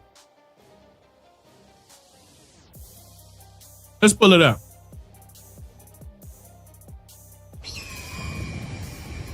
And restore merit-based opportunity. Yet today, roughly 60 years after the passage of the Civil Rights Act of 1964, critical and influential institutions. When I tell you about institutions, I just told you, including the federal government, major corporations, financial institutions, the medical industry, large commercial airlines. Look at that. Law enforcement agencies and institutions of higher education have adopted and actively use dangerous, demeaning, and immoral race and sex-based preferences under the guise of so-called diversity, equality, inclusion, equity. Now, I need y'all to understand. This is so, man, I'm so hyped, and I'm sorry, Mike. I know I'm slapping the hell out of this mic. I apologize. They saying that it can violate the civil rights law of this nation. So that's why he about to revamp them civil rights. Illegal DEI and DEIA policies not only violate the text and spirit of our long-standing federal civil rights laws, they also undermine our nation unity as they deny, discredit, and undermine traditional American values of hard work, excellent, and individual achievement in favor of an unlawful, coercive. Listen, okay, I mean, I know he gonna get into it, but I need, okay, where's that policy? Is this it? Is this policy? I need y'all to see that. American individual excellent work. Therefore, all executive departments, agencies to terminate all discriminatory and illegal preferences, mandates, policies, programs, activities. Hey, drop a bomb for Trump. Real talk. I'm not a Democrat nor Republican, but this is the only president that had the balls to stop this bullshit, bruh. Real talk. I'm about to drop a bomb. And I'm so glad that he hitting them in every single department. I'm so glad that this is happening. Y'all just don't understand. Some of y'all not gonna understand why. Y'all was thinking that it had to do with the state. The state was coming up with the curriculums. No, they not. They never have. That's what I'm trying to tell. This is the federal government controlling shit. It's the federal government. Executive order after executive order he had to hand out to stop what they were doing. He's not doing this for no reason. And he threatening to take back the funding if they don't listen to him. So if you Democrat or Republican, you gotta listen to him. You goddamn right. If I was president, I would do the exact same thing. Listen, this is how it's gonna go. If you don't like it, oh well. Okay? Oh well. Because I'm gonna tell you right now, before I hurt the students, it's gonna hurt your job. Because I'm gonna take your job and put somebody else in place. So you wanna play or not? You wanna play ball or not? I would take your job. You wanna play ball or not? Nah, see, them people, all them people out there be trying to get their pockets fat. That was not going back to our educational system. They charging an arm and a freaking leg for tuition at colleges and universities. And you don't see that necessarily going back to the people. Not necessarily when everybody getting taught the exact same thing. The majority of the people that's at the top, that's working for that university or college is pocketing that money. Keep in mind, these are grants. Grants. They don't got to return nothing back. That's why I'm glad that this is happening. This is stopping the fraud. Because it's fraud all the way around, no matter how you look at it. No matter how you look at it. And yes, and I'm so glad that he coming at equal employment opportunity. So go back to that. Okay, along with other programs Trump considered under diversity, equity, inclusion, accessibility umbrella, the order revoked the 1965 equal. Okay, the order revoked the 1965 equal employment opportunity executive order signed by former President Lyndon B. Johnson. I'm just saying.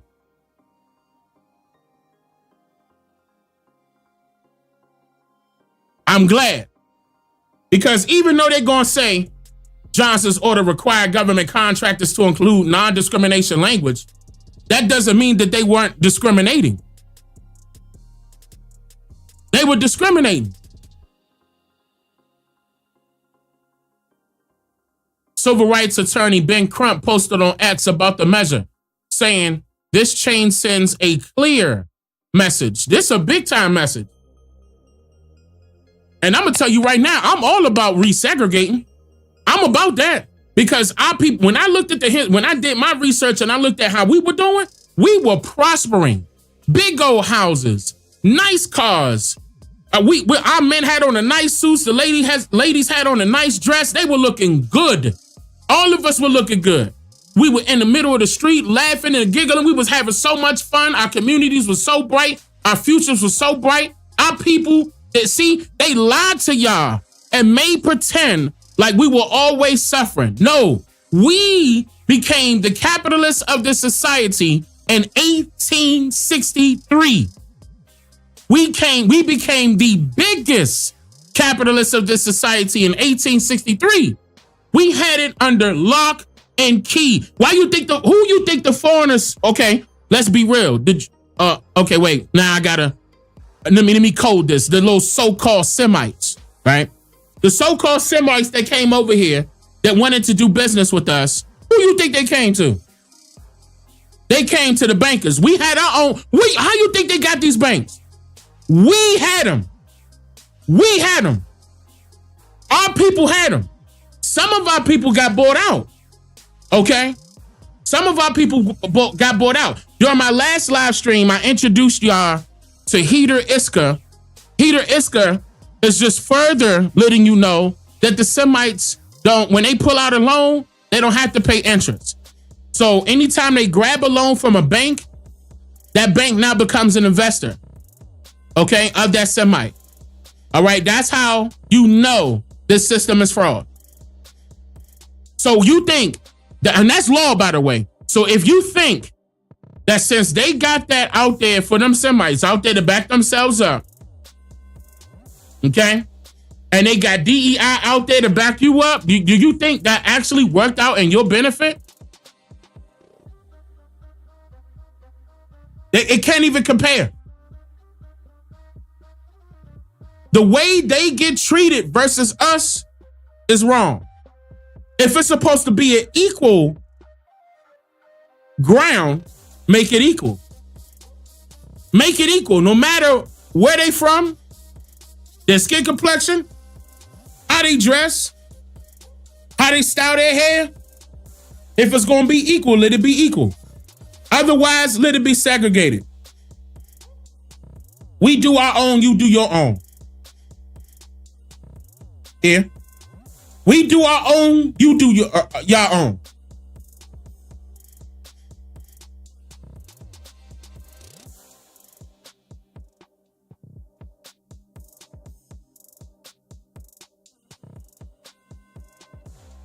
I want y'all to understand that a lot of these foreigners are going to get scared because they see stuff like that happening, because they know for a fact that that will enrich the so-called minorities of today, because technically we're the majority.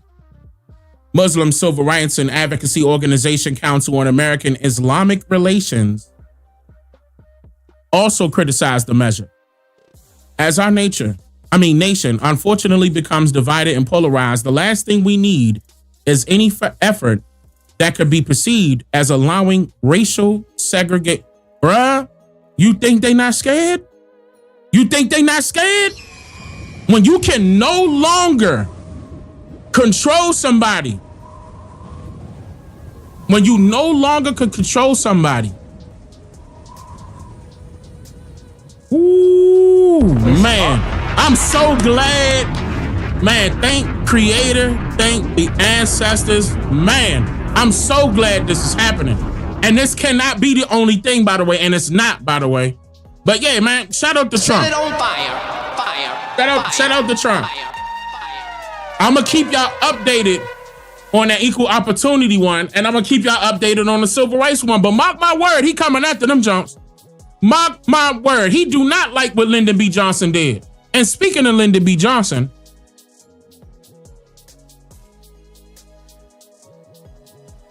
I'm going to show y'all something real quick.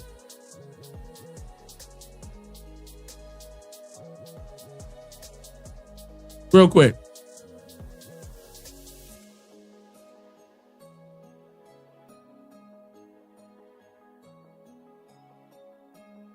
Now, I'm still making sure I can play the audio. Okay? But don't forget, y'all, that I had the audio that Jackie Kennedy, to go back to this situation, that Jackie Kennedy, let me just show y'all something real quick. And I'm gonna explain, okay? I'm gonna put something up on the screen and give me a chance to explain it.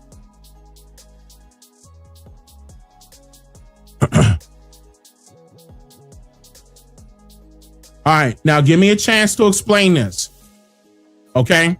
Now, remember, was it yesterday or the day before yesterday when everybody was like, but Dane, Jackie was one of the shooters.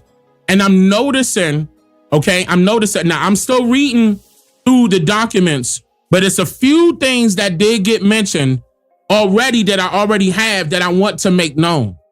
Okay, now Jackie Kennedy was upset that John F. Kennedy was cheating on her. Okay, John F. Kennedy was cheating on her, and she said that in the recordings, by the way. Hold on. Let me get that real quick.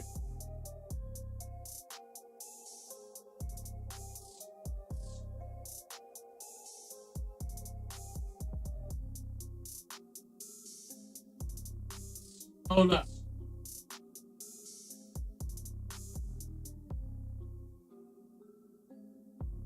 Damn it. I don't have it up here. Yes, I do. Here you go. Hold on. It's on the other side. Hold on. Wait a minute. Here we go. Here we go. I got it. All right, now listen. This is what I need y'all to get. If you do not have this, this is what I need y'all to get. Hurry up before this gets changed. Hurry up before this gets changed. There's an interview that she did back in 1964 with a guy named Arthur Schlesinger or Schlesinger, something like that. I don't know how to pronounce his last name. Okay, I'm talking about Jackie Kennedy. Okay, now the daughter of Jackie Kennedy, Carolyn Kennedy, put this out. And remember when I told y'all that this wasn't supposed to be out for a whole nother 50 years? She put this out. Not only did she put out the transcripts, she put out the audio. And remember, I told y'all that in that same audio, I'm going to be using it for another segment that my wife getting ready to put out on Martin Luther King. But and we're going to put out another segment on Martin Luther King. But she was exposing Martin Luther King. Okay? But that's besides the point.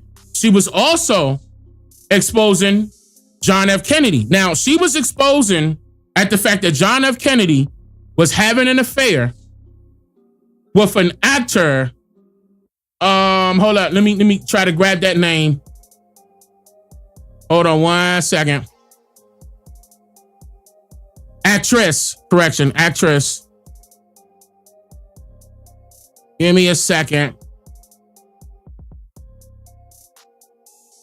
And this is going to go back. You're going to see how this connected Lyndon B. Johnson, if you can't already tell by the picture. So I can't find it quick enough. Hold on. 1 second. Damn it. Hold on, I'm trying. Give me a second. I'm trying to find it quickly. Okay, let me come back to that because I can't find it quick enough. There was a well-known actress that he was having an affair with, and John didn't know that Jackie knew. Was it Marilyn Monroe? Y'all saying Marilyn Monroe. Monroe. I'm not gonna lie. Marilyn Monroe. Listen, hear me out. Hold on. Wait. Come on, bro. Hold on. I'm just saying, bro. Y'all tripping. I'm just saying, bro. Listen, hear me out. Listen, I'm not saying that Jackie ain't pretty, okay? But Marilyn, now, listen, you know, oh no, y'all gonna, the ladies probably, now that's makeup, Dane. Listen, hold on, y'all. Marilyn, now hold on. It's one of them. No, I'm not saying, listen, y'all, hold on, listen. Marilyn wasn't bad looking, okay? Marilyn was not bad looking. We can't sit up there and say that she was ugly. She was nowhere near ugly at all. So if he decided to step out, okay, but she got it on the tapes. The reason why I mentioned that is because on the tape, she admitted that she did it too. And okay, that she went and had, she had an affair with a couple of politicians, and Lyndon B. Johnson was one of them. Okay. Now, Lyndon B. Johnson in the audio, she said that she believed that John F. Kennedy was killed because Lyndon B. Johnson was involved inside of the audio. She said that Lyndon B. Johnson had something to do with him being eliminated. Okay. Now, also, I'm still trying to get this, but there's a few things that's out there that's pointing to the fact that she's a CIA agent, or she was the first CIA agent.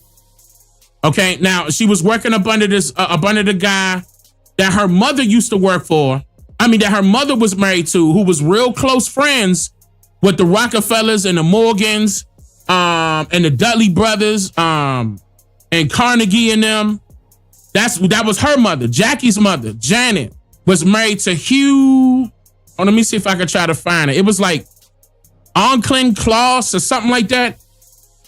I believe I'm pronouncing that incorrectly, but either way, she already had close ties to these people that were involved with these bankers, and that was another reason why, okay, that they were trying to get rid of John F. Kennedy, because he wasn't about being, giving power to the regime.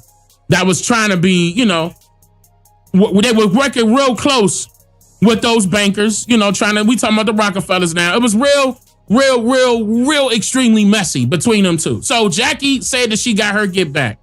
Now, Carolyn didn't know that all of that was in the audio, but by that time it was already out and she couldn't pull it back. Okay. So Carolyn didn't know that Jackie admitted that she was having an affair, okay, with a couple of politicians and John F. Kennedy, and Lyndon B. Johnson, okay, and she said that she did that because John F. Kennedy was touching on Marilyn Monroe. I mean, I'm just saying. I mean, there go Jackie. I mean, Jackie, okay.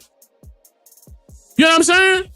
Jackie, all right, but here go Marilyn. You know what I'm saying? I mean, that looked like an upgrade. Anyway, so I'm gonna leave it alone. So anyway, listen. Anyway, I'm just playing, y'all. I'm just playing. But she do look better than her. But so the next thing I want to show y'all is what Trump did. Now, keep in mind, Trump is getting rid of a lot of things that Lyndon B. Johnson had in play. Okay, keep in mind, I want y'all to see that. Make sure y'all can see that. That's Lyndon B. Johnson right there, acting goofy as shit. But let's look at this real quick. I want to play something, and I want y'all to recognize this. Are you paving over the grass here? What was happening is that's supposed to have events. Wait, this is low. Hold on, let me boost the volume. That's low. I didn't know it was low. Hold on, let me boost the volume. All right, here we go. Are you paving over the grass here? What was happening is that's supposed to have events. Every event you have, it's soaking wet. Yeah. It's soaking wet, and people can't. And the women with the high heels. Are you paving over the grass here? What was happening is that's supposed to have events. Every event you have, it's soaking wet. Yeah. It's soaking wet, and people can't. And the women with the high heels, it's just too much. That's who did the Kavanaugh. That's where we did. That's right. Amy Coney Barrett. And the grass it doesn't work, and we have a gorgeous stone and everything else. Okay. But we use it for press conferences, and it doesn't work because the people fall into the, into the wet. Okay. Y'all peep this, right? So Trump on his rose garden redesign. Y'all know whose rose garden that is, right? Listen. That's Jackie Kennedy's famous rose garden.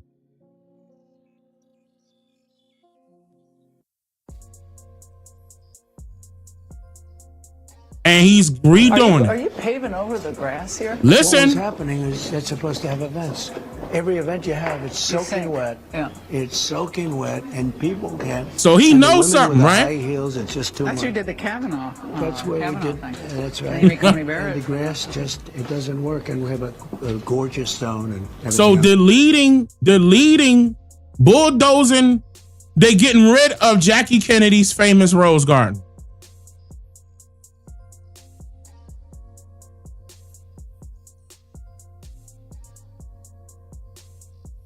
Apparently, Donald Trump don't like Lyndon B. Johnson nor Jackie Kennedy. And I'm going to tell you right now, I don't blame him. I don't blame him. Now, y'all also going to hear that Martin Luther King was doing some moving around with different women as well. Of course, he was young. He had plenty of women. That's going to come out too. And remember, it did slightly come out during Trump's first term. Okay, and everybody was trying to deny that. And that was FBI documents. Get ready. That's about to come out. That's about to come out. So don't be surprised. Like, I'm sure some of y'all gonna be like, oh, let me tell y'all the name of that. Don't forget that Carolyn Kennedy put this out, but it's called Jacqueline Kennedy, Historic Conversations on Life with John F. Kennedy. Okay, so it's called Carolyn Kennedy, Historic Conversations on Life with John F. Kennedy. Make sure that you get the one that includes the books and the audios. And yes, the audios coming on CD, believe it or not. Okay, so they coming on CD, but you're going to hear her talk real bad about Martin Luther King. She exposed him big time. But yeah, and she, she told the truth. Now, this is why certain people out there are stating that Jackie had something to do with being one of the shooters, because I concluded that it was 3 shooters, but I just don't know who the second shooter would be. The second shooter could have been Jackie. A lot of people were out there saying that it was Jackie. Jackie, was the second shooter. I'm not sure, but I did run across some information that she was working with the CIA. I'm still going to be looking into that to make sure, but I'm about 65% close. Okay, no, the driver took him out. The driver was the one that took him out, the one that made sure that he was taken out. But he was already shot. Don't forget that. He was shot before the driver did that. So let me investigate that. And I'm still reading the documents because the documents also brought up, and I'm going to tell y'all that right now, the documents also brought up how the CIA was enlisting a lot of people from other countries to get this done. This is another reason why you know that the CIA was being hired by somebody else. Like some of y'all gonna say the elitists and Illuminati and stuff like that, but it was definitely an outside source that hired the CIA to get rid of him. I mean, there's no ifs, ands, or buts. It was the CIA's doing. Okay, it was the CIA's doing, but they're not. I don't think they're gonna put out anything that's gonna pinpoint exactly who did the shooting. I don't think they're gonna do that. Okay, I mean, because keep in mind, it's going to automatically make the CIA look bad, but you're able to start pointing fingers. Okay, I don't think they're going to do that. I think they're going to doll up the paperwork enough to make sure that that stuff is not there, not even redacted. That stuff is not there. It's not available, to leave everybody in limbo, asking questions. That's what I think is going to happen. But don't forget, it's another 2,400 pages coming from the FBI. Now, I'm going to keep my eye on that because the FBI may have more information on who was what and where they were. I need to see that. Okay, let me take a look at that. But I'm not going to conclude right now that Jackie was a part of the CIA, but I do see things, y'all. I am. That is popping up that she was one of the first female spies inside of the newly created CIA. That's another reason why that's going back to Lyndon B. Johnson. And that's why she came out of her own mouth in her audio.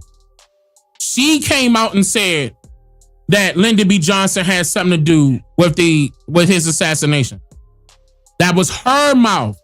That came out of her mouth. That's not no ifs, ands, or buts about it. That's documented now. Now that those records are out. And I mean, I'm still going to consider it a record, even though it's an oral record or audio record, but it's still a record. But yeah, I'm not going to, and I said that during the last live stream. I was at last live stream, I was 50-50 on saying that she was in on it, but now I'm 60-40. Okay, so I'm going to add another 10 to the side that she was involved. Okay, and she did that at immediate attention to going out on dates with certain people after the assassination. All that stuff came up. She was going out on dates. All this stuff came up in her interview. Y'all got to listen to the interview. She basically just told on herself. Like, I mean, I'm pretty sure she was hurt. I mean, because look what John F. was with Marilyn. Like, let me stop. Anyway, so yeah, that could be another reason why Donald Trump don't like, you know, I feel as though he don't like Jackie Kennedy because of him getting rid of the garden. And that was her garden. That's well known that that's her garden here. Getting rid of the garden and getting rid of all of Lyndon B. Johnson's executive orders and things that he signed. So I'm looking at this closely because I know some of y'all want me to be, yo, Dane, you got to be on Trump's side. Trump is for the people, blah, blah, blah, blah, blah. Hold up, bruh. Hold up. Okay. Again, I'm going to tell you right now, I'm not going to be on the Trump bandwagon at all.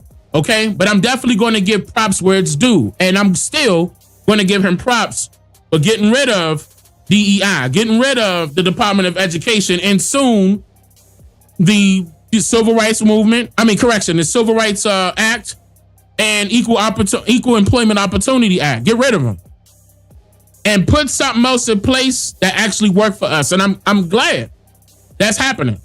I'm glad because, again, it's not just going to, you know, benefit foreigners this time. It's going to benefit all of us. From what I can see. Okay, from what I can see. So, and with it falling back on the people, boom, that's what I want. Let it be back in the people's hands. another thing that he's doing, I want to show y'all this really quickly.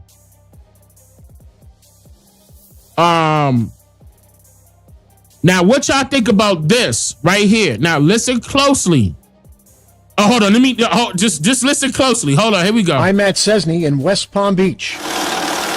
We always want to think of our residents first and think about their wallets. We haven't stopped working to get your answers on property taxes. The mayor of Palm Beach Gardens was among the guests I talked with about the proposals in the Capitol to cut property taxes or even end them. There's no question that getting rid of the most hated tax in America will require a movement, and that movement begins today. According to Mayor Chelsea Reed, ending property taxes means tough choices. The ability to ensure that we have police, fire, and emergency services that can get to our residents. I don't want to hear that.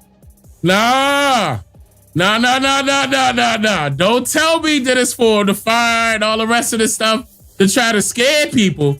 I don't want to hear that. Now listen. I'm gonna tell y'all right now. If they end property taxes, I'm gonna tell y'all how far up that's on the list for me. Okay, if you get rid of property taxes, bruh. Whoa. I'm just saying, that's major. That's so major, that's not funny. Because within the past 3 years, within the past 3 years in certain states, the property tax went up by 200 to 250%. Okay? Man, listen, you get rid of it altogether? Quickly would change. Our ability to provide recreation would change. Jared Walzek of the Tax Foundation joined me by Zoom, explaining how cities and counties would make up the lost funding. 72% of all local tax dollars nationwide come from property taxes. So 70, listen! Zoom, explaining how cities and counties would make up the lost funding. 72% of all local tax dollars nationwide come from property taxes. So 72% nationwide comes from property taxes, bruh. Please get rid of property taxes. Please, bro. Yo, oh my God, bruh. Property tax? the sales tax is often considered the replacement. And look, and here's another thing. While you at it, get rid of HOA. While you at it, get rid of HOA as well. What the hell are they doing there? Get rid of them. There should be no reason why they get mad because, for example, you didn't cut your lawn that week. They get to fine you $200, $300, $400, and if you don't pay them fines, your house go into foreclosure, and they get a chance to sell it. Get rid of HOA too. HOA ain't nothing but a goddamn scam. Get rid of HOA. Get rid of. Listen, if Trump get rid of, I'm gonna tell y'all right now. If Trump get rid of taxes, and Trump get rid of property taxes and HOA, oh man, listen, y'all. I'm gonna tell y'all right now. We rich, nigga. We rich. So no, here we go. In Florida, it would pretty much have to be. That sales tax, he says, could more than double from its current 6% rate. Man, listen, I'm gonna tell you right now, bro. Ain't nobody even gonna care if it goes from 6 to 12% for sales tax. Ain't nobody gonna care.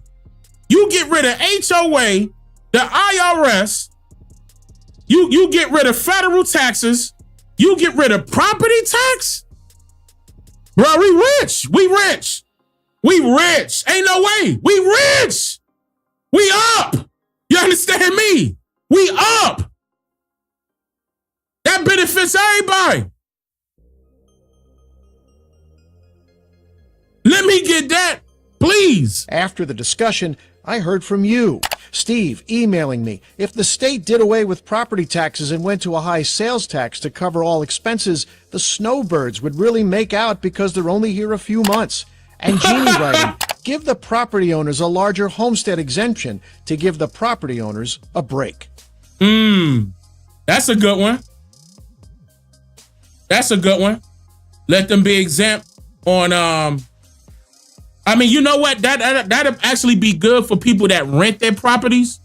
Like, for example, if you got a particular area where you rent into other businesses, like you got a business or commercial zone that you own, and you own that land, right? You know, and if you're given, you know, some type of exemption with the, you know, larger homestead owners, like the property owners, like that's going to be, I'm going to tell you right now, you making everybody eat. You making everybody eat. Now, at that point, that's actually fair. Oh, and here's another thing. I think they should get rid of, I'm about to start making some proposals.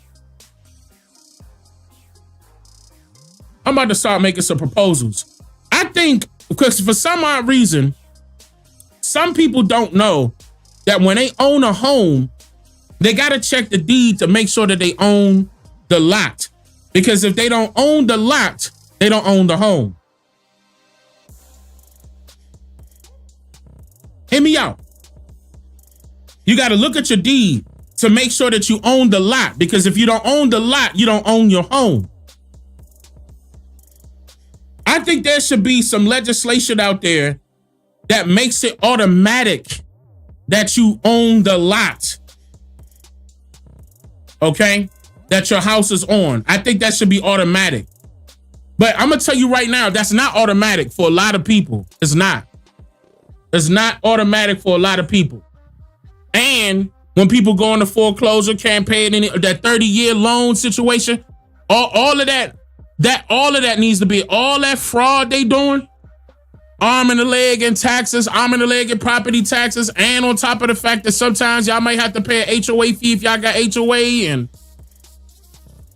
I really do think that should be adjusted. That should be adjusted. I really do think they should make it to a point where a person owns the land. Okay? And they could do whatever they want to do. Just make sure that you call us some people out there to zone your land so you can know what stuff at. You don't want to build a pool in the backyard the whole time, a gas line in the back. You know what I'm saying? I still think that protection needs to be there. You see what I'm saying? Because you can, oh my God, you don't want to touch a gas line that's over with. Forget the property, ain't going to be nothing there. So as far as the zoning is concerned, I still think that should be there. It just need to be a fair deal, you know. It need to be a fair deal on that. But I mean, I'm talking about corporated land, y'all. I'm talking about corporated land, not incorporated land, corporated land. So, because you could do what you want to do on unincorporated land. Unincorporated land, you could do whatever you want to do. Okay? But I'm talking about incorporated. I said that wrong. Incorporated. I'm talking about unincorporated, incorporated. Incorporated land they got control over. It's still fraudulent, though, by the way. It is still fraudulent. Okay, because who died and made them king? Who died and said you got the deed to this, the deed to that? Why do we have a system where we have deeds? Okay, the reason why is because some foreigners came over here and said, well, by the way of this paperwork, I own this land. That goes back to the doctrine of discovery, right? Let's go back into the people that we was just talking about earlier that's tied with those, you know, the Pope this and, you know, the Vatican that, all of them work together. But the reason why I'm saying all of this is I'm talking about some right now type of solution thing. If Trump gonna do something like that and get rid of property taxes, that's major. That's a lot of people saving money. Tons of money. They get rid of taxes. Now, I'm not sure how true that's about to be. I'm not sure, okay? But if that happens, perfect. People gonna save money. As long as they don't, what I don't like is the fact that he was putting tariffs on certain imports that are coming in from the foreigners. The only part I don't like about that is the fact that even though, yeah, he flexing his muscle with the tariffs, all those people got to do is raise the prices up. And in turn, that's going to affect the American importers. They're going to raise their prices up. And then it's going to affect the American consumers. They got to pay for it. That's the only issue I got so far with everything that's going on. Oh, and the fact that we only seeing Latinos getting deported.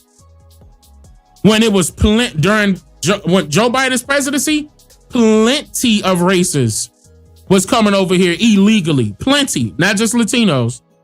I don't like the fact that I'm only seeing Latinos being deported and being threatened by ICE.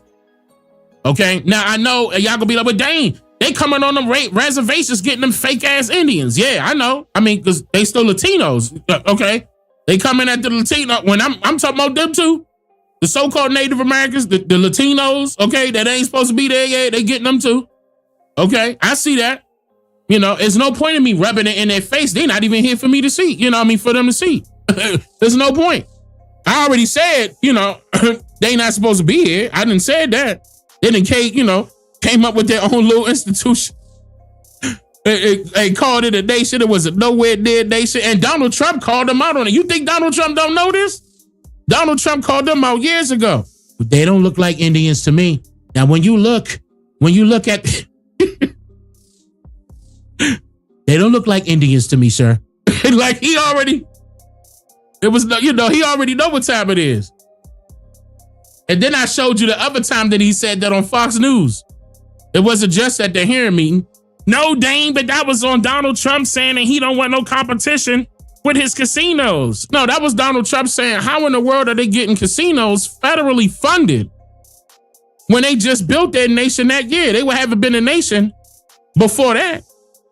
That's the government handing them a subsidized government and privileges in order for them to carry a casino that was supposed to be benefiting the whole tribe, and it's not. It's only benefiting those white collars at the top and those mafia mob people that infiltrated each tribe that had a casino. I did a whole segment on that, and Trump exposed that during that whole meeting.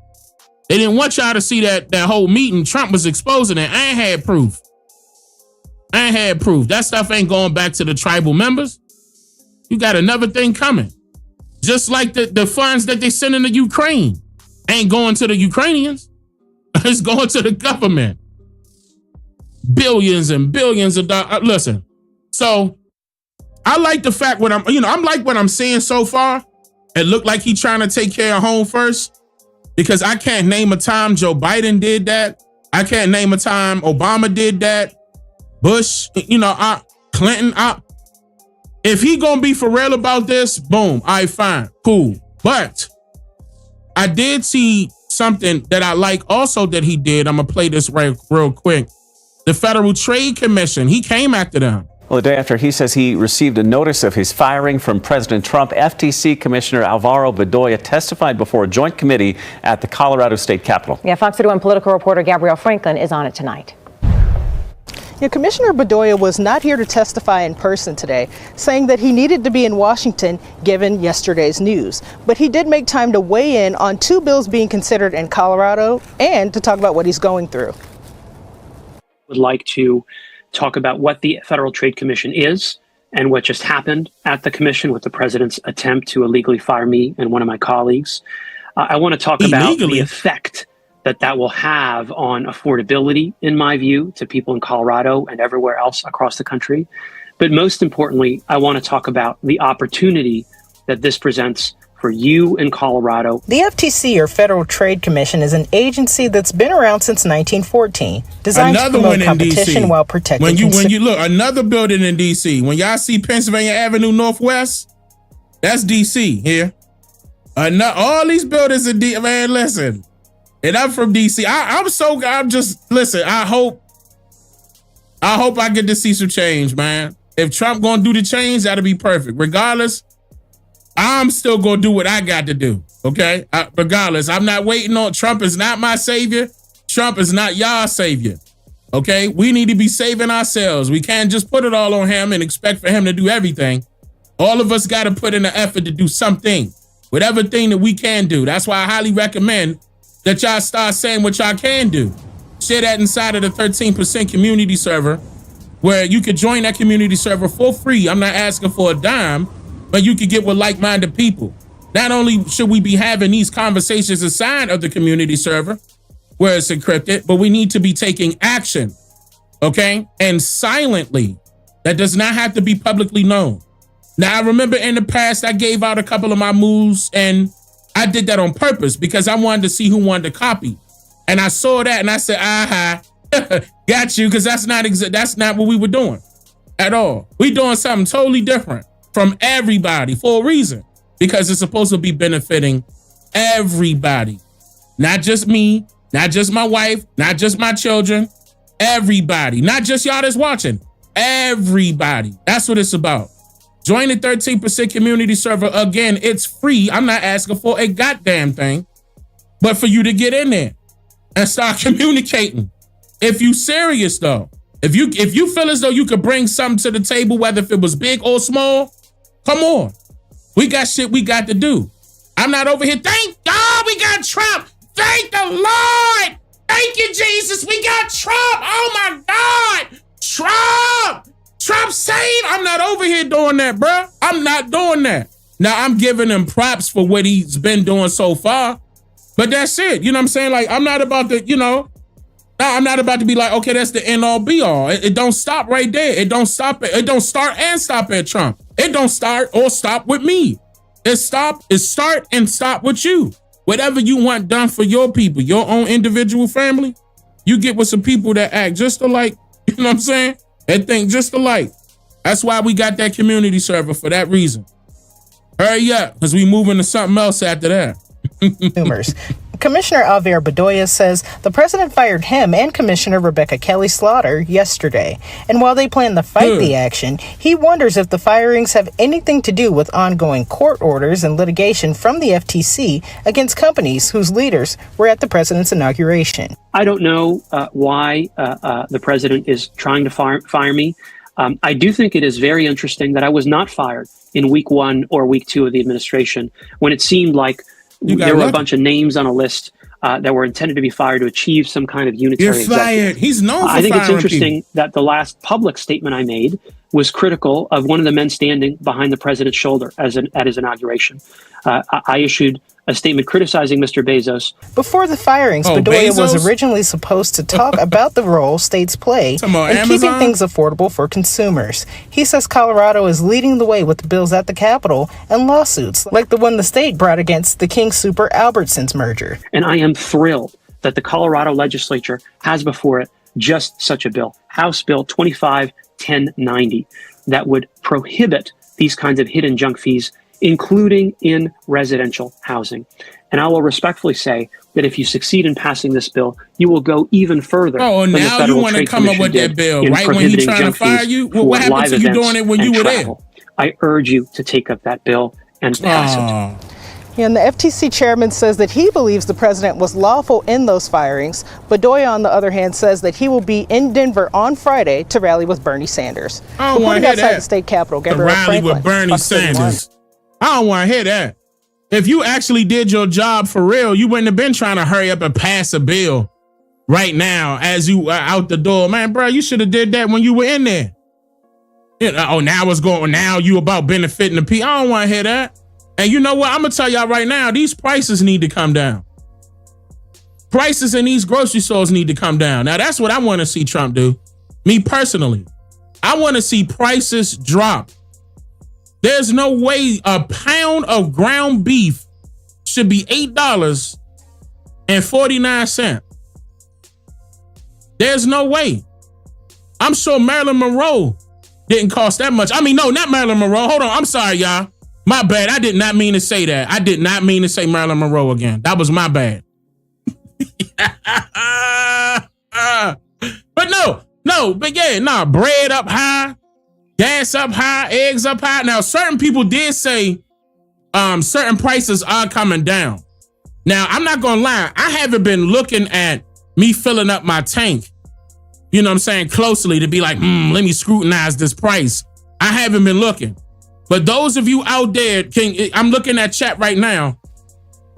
Can y'all, do y'all see y'all gas prices coming down? Now, I'm not talking about gas for your house, because now think about it. Did that come down? Shit, I gotta start thinking about goddamn. So I don't see, I'm gonna tell you right now. So far, I don't see prices coming down yet. The only thing that probably went down was Marilyn Monroe. Let me leave it alone. Okay, I'm gonna leave it alone. Dane, stop. I'm gonna leave it alone. But anyway, so Gas is $2.53. Now that's cheap, ain't it? Ain't that cheaper? Gas is down? No. So where y'all at? Hold on, where y'all at? Like, say your state and say how much your gas is. Because I know the prices of food ain't come down yet. Prices of food ain't come down yet. I still pay roughly around the same amount for food for this house all the time. Miss Calloway gonna get you? Nah, we good. My wife, no, I'm not leaving her for Marilyn Monroe. You out your mind? I'm not John F. Kennedy. My name is Dane Calloway here. I'm fine. I'm good to go. Plus, my wife thicker than her. You know what I'm saying? Them girls ain't got no butt. You know what I'm saying? My wife a DJ here. Ass and titty. You understand what I'm saying? Like, I'm good to go. She can handle everything I need to, you know what I'm saying? Yeah, I'm good to go. I ain't tripping out no murder. Look at this stick. We can pull this stick back up. She pretty. She look better than Jackie. But she don't look better than my wife. God damn it, I'm not about to, you tripping.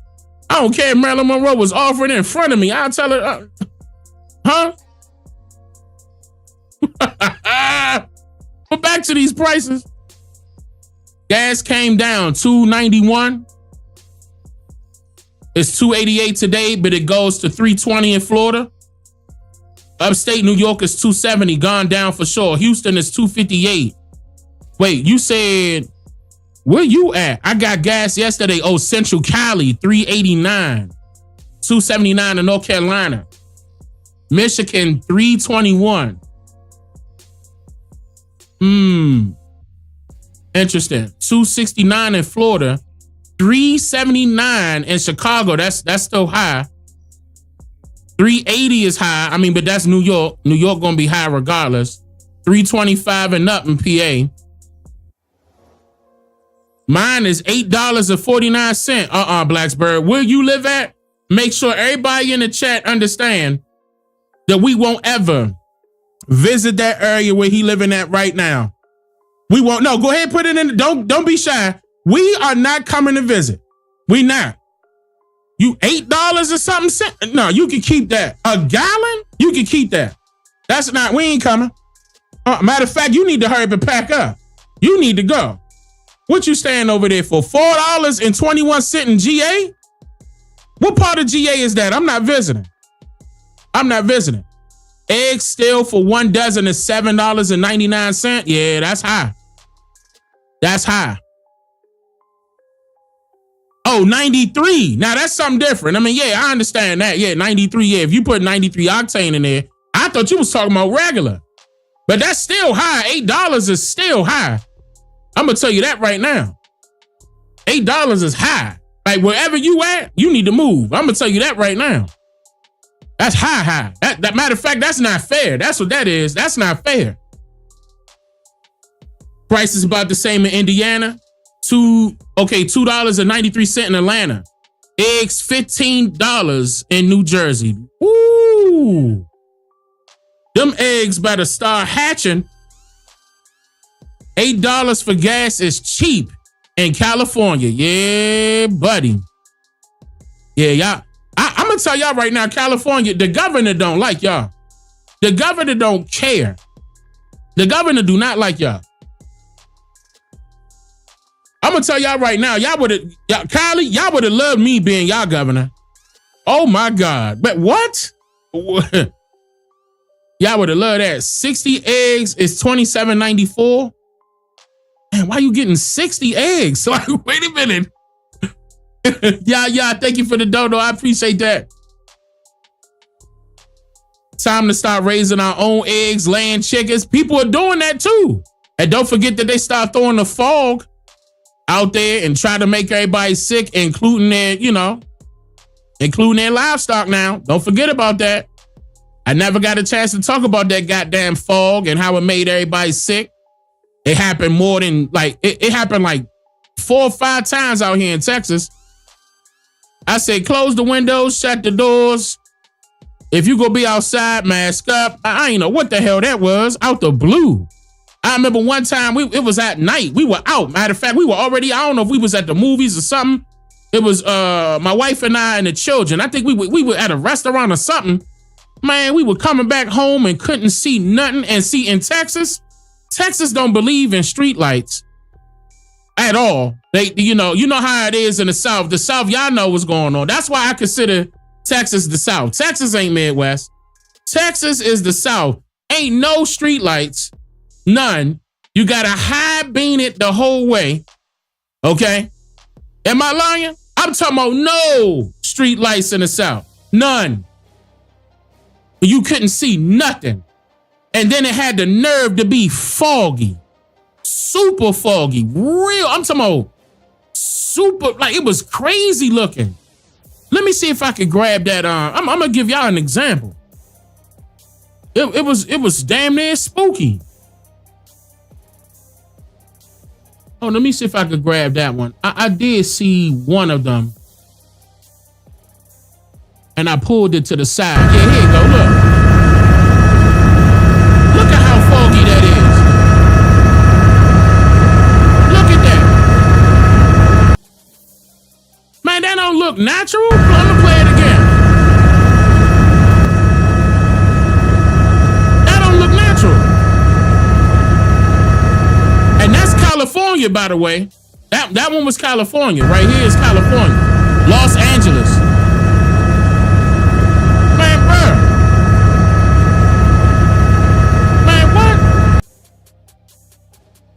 It's not foggy. Listen, it's not foggy for the pilot. Listen, it's not foggy for the pilot, but it's foggy for the city. No.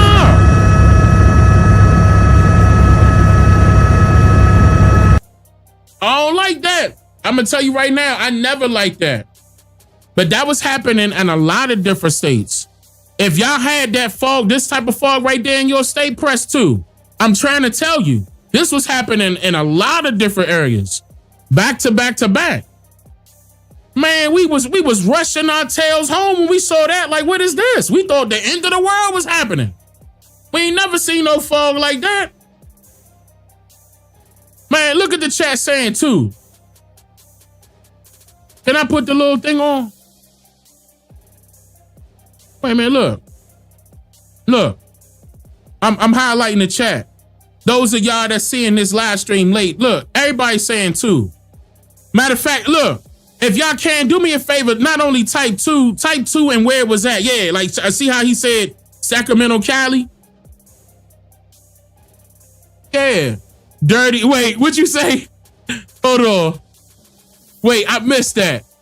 Dirty South for a reason. Look, in this video, not even the South. This was Cali. Right here. Yeah, I got it on auto, so it randomly picks. It randomly picks. I wish it just do the... I gotta code this differently. I needed to, do each one and pop up instead of randomly choosing. But y'all saying that it happened in Cleveland, Denver, yeah, I mean, a whole bunch of areas. And it didn't happen just one. I mean, well, at least in our situation, it didn't happen just once. And a lot of people were getting sick. A lot of people were getting sick at that time. But to go back to what we were talking about, so was the livestock. And I remember there was a news, and I have it. I just don't know where I put it. And I know that's gonna take me some digging to find out which hard drive I got that on. And y'all gotta understand, each hard drive I got is either 14 terabytes or 16 terabytes. Don't forget, when I do my videos, they either 19, 20 and up, and that's a lot of gigs on top of all the graphics. That's a lot of gigs. So don't be making fun of me that I got a 14 terabyte hard drive, 16 terabyte hard drive, and it take a minute for me to pull stuff up. Yes, I have things labeled. It's still difficult. But I do have some videos on certain people talking about the livestock getting sick because of the fog, and certain people were getting sick because of the fog. I'll make sure that I put that to the side if y'all would like me to cover that, like briefly in the next live stream or something like that. I'll make sure I put that to the side. I'll gather it and I'll put that to the side. Let me make sure I covered everything I wanted to cover. Oh yeah, I'm gonna give y'all a heads up on the next one because it's right in front of me. The next live stream, we gonna be talking about this. And what we did, for those who may be unfamiliar, is we enslaved black people in the 19th century. And we started... Stop, wait. Listen. We gonna be talking about this during the next live stream. Listen.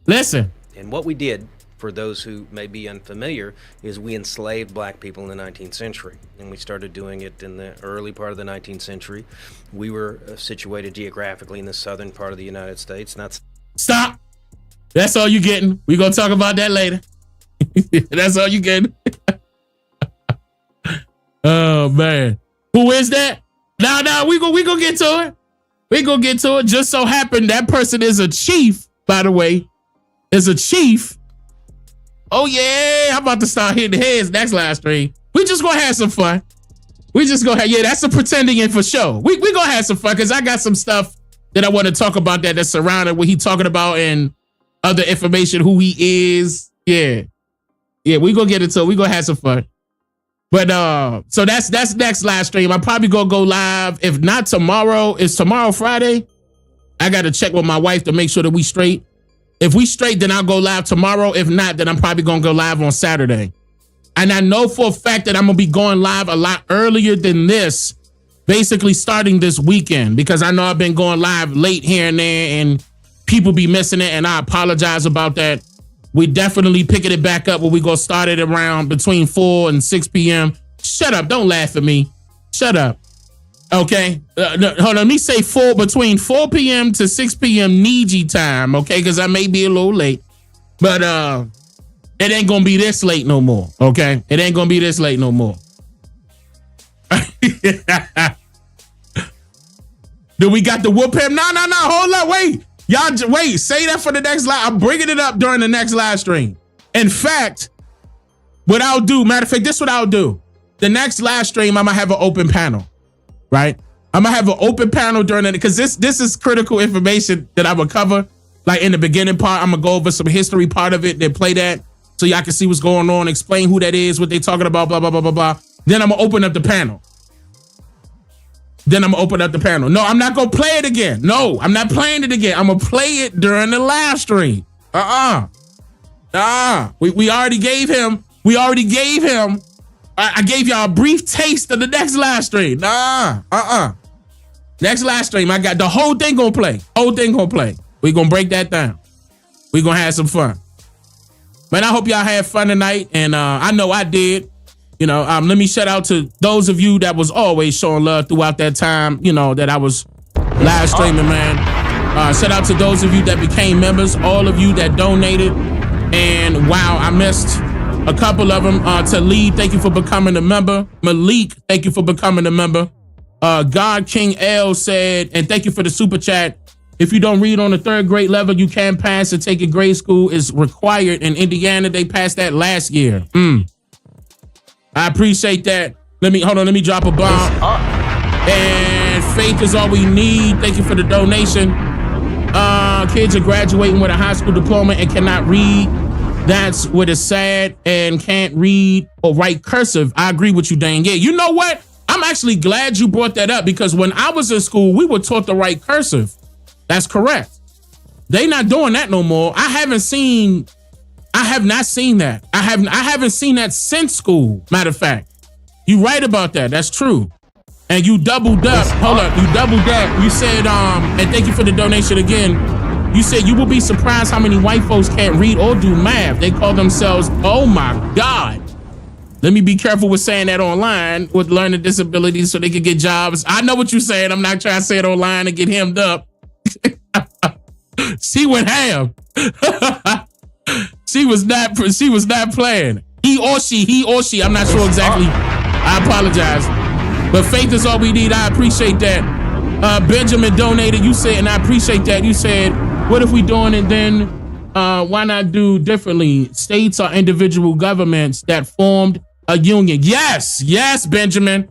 Yes, Benjamin. You've been paying attention. If you brand new here, Benjamin, congratulations. If you've been here for a while and you've been paying attention, congratulations. That's what I'm talking about right there. We on that move right now, Benjamin. We on it right now.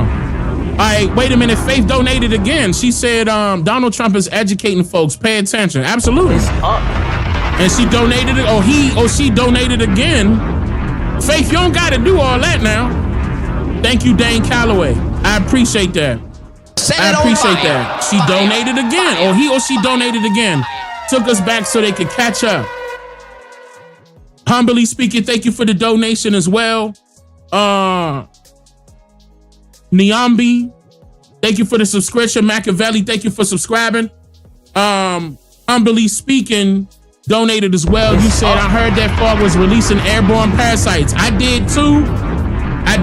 But what I'm gonna do is go over. I'm gonna put that to the side. I'm making note right now. I'm gonna put that to the side and go over the stuff that I got. Right. I might even do that during the next live stream, like right before we get into that segment of the little, hint that I gave y'all what we're gonna be talking about. And we'll do that. We could talk about that because I'm gonna have open panel discussion. And that would be nice to have an open panel discussion on that topic too. Then we could move on to that topic. So that live stream probably gonna be like 4 hours long. Whoa! It's up. The elder in the building. One of my favorites ever. He should be your favorite too if you haven't heard from this brother, but you will when we open up that panel. Brother Derek Coleman, big dono, is not playing. Shout out to Mrs. Coleman. Please give her a big hug for me, please. And firm handshakes with the elder, Dr. Derek Coleman. That's love right there. I love you, brother. Empress Kai, thank you for I like that. 777, I like that. Thank you for all that you do. I appreciate that. Hey, I like that. I like that number. Prayers the investor, thank you for the super chat. I sent that document to your DM. Wait, which document? Wait, don't donate again. Don't donate again. Say it in the chat. Say it in the chat. Which one? What we talking about, Prayers? You talking about in the 13%? I'll check it if you talking about the 13%. If y'all can, show love to everybody that showed up and show off, and shout out to you as well. Set it on fire. My dad's birth certificate. Okay, and you and it's in the 13%, Prayers? It's in the 13%? Yes. Okay, all right, bet. All right. I'm gonna take a look at it. Long as I go downstairs and get my coffee, I'm gonna be up. I'm gonna move some stuff to the side, and I gotta check on my wife, make sure everything's straight, check on the children. I come back up here, I'll get in there with and y'all. Y'all gonna be in the 13%? Did Cheetah's Vicky open up a panel just yet? In 13%? Love y'all, Tanisha, Dane Calloway, moderators, live chat, and donators. Hey, that's love right there. I'll be up in there if y'all hook something up at the 13%. I'll pop up. Man, do a bigger one though, y'all. Make sure y'all open up a bigger one. Like something where like 50 people could get in. Absolutely, brother. What up, Montana? What up, Firebird? Levante in the building. Blue Dream in the building. Yeah, shout out to all the moderators. All of the moderators. Shout out to all of y'all. The moderators and the administrators, shout out to all of y'all always doing that thing, man. Matter of fact, let me drop a bomb for the snipers in the building.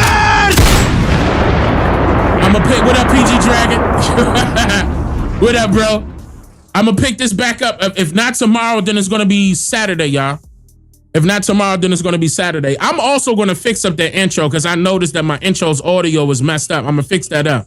Not that second part of that intro, the other part of that intro. I'm gonna fix that up. I got to. You know what I'm saying? Wait, it looked like I'm having some trouble. Wait, what's going on? America isn't a nation. The United States is a corporation. Genocide is controlling your five senses by administration. People devouring into acceptance of whatever the cook is making. Minority populations still suffer from decorative illumination. Mind manipulation defines crowd participation. Enemies writes history and deems it our information. Popular news stations tell you what's popping and who's hating, when them scripted opinionated jokers just jocking them Jews statements. It's storming yet by them foreign jets, spraying them chaff bustles in the air without care of affecting the land's muscles and human tissues. And fake news is new issues to those who chose to hold on to old issues. Perhaps you agree to be free and live your life, but that's only if you choose to believe in living right. Cause even while you sleep, they depleted the bombs on you. You ain't woke now, then keep an alarm on you. Hey, look. Ain't no chucking, no jiving, no ducking, no hiding, no telling on people that's under assignment. Those are them people that fucked up our climate, changing up everything so you can't find it. Let's focus our people to focus our people, cause most of our people lose hope for our people. We choking the fan by revoking my people. We selling the fan, not promoting my people. You woke up today, it be different tomorrow. Stop or to follow with Lee Leonardo. Police killing innocent like a state motto. How much more time we gon' take this to sorrow? How many times we go marching for peace? We still got black people that die in the streets. From your brothers or racist police. The war's not us, it's them races he lead. Brother, wake up. Sister, wake up. This ain't nothing but shit they made up. Religion is here to manipulate minds. Only books slave masters gave us to read. Only books slave masters gave us to teach. Only books slave masters gave us to preach. Only books slave masters gave us some peace. What they have heaven here on earth. Wake up. Pick your cape up. Pick your face up. This is shake up. No time for makeup. Injustice is a white supremacy. You both affect the melanated people too much. I'ma keep raising my fist to the sky. I'ma keep raising my fist to the sky. This ain't for everybody. This is only for them conscious melanated people. Yeah. Set it on fire. Fire. I love y'all. Y'all have a great rest of your evening. See y'all either Friday or Saturday. Wado.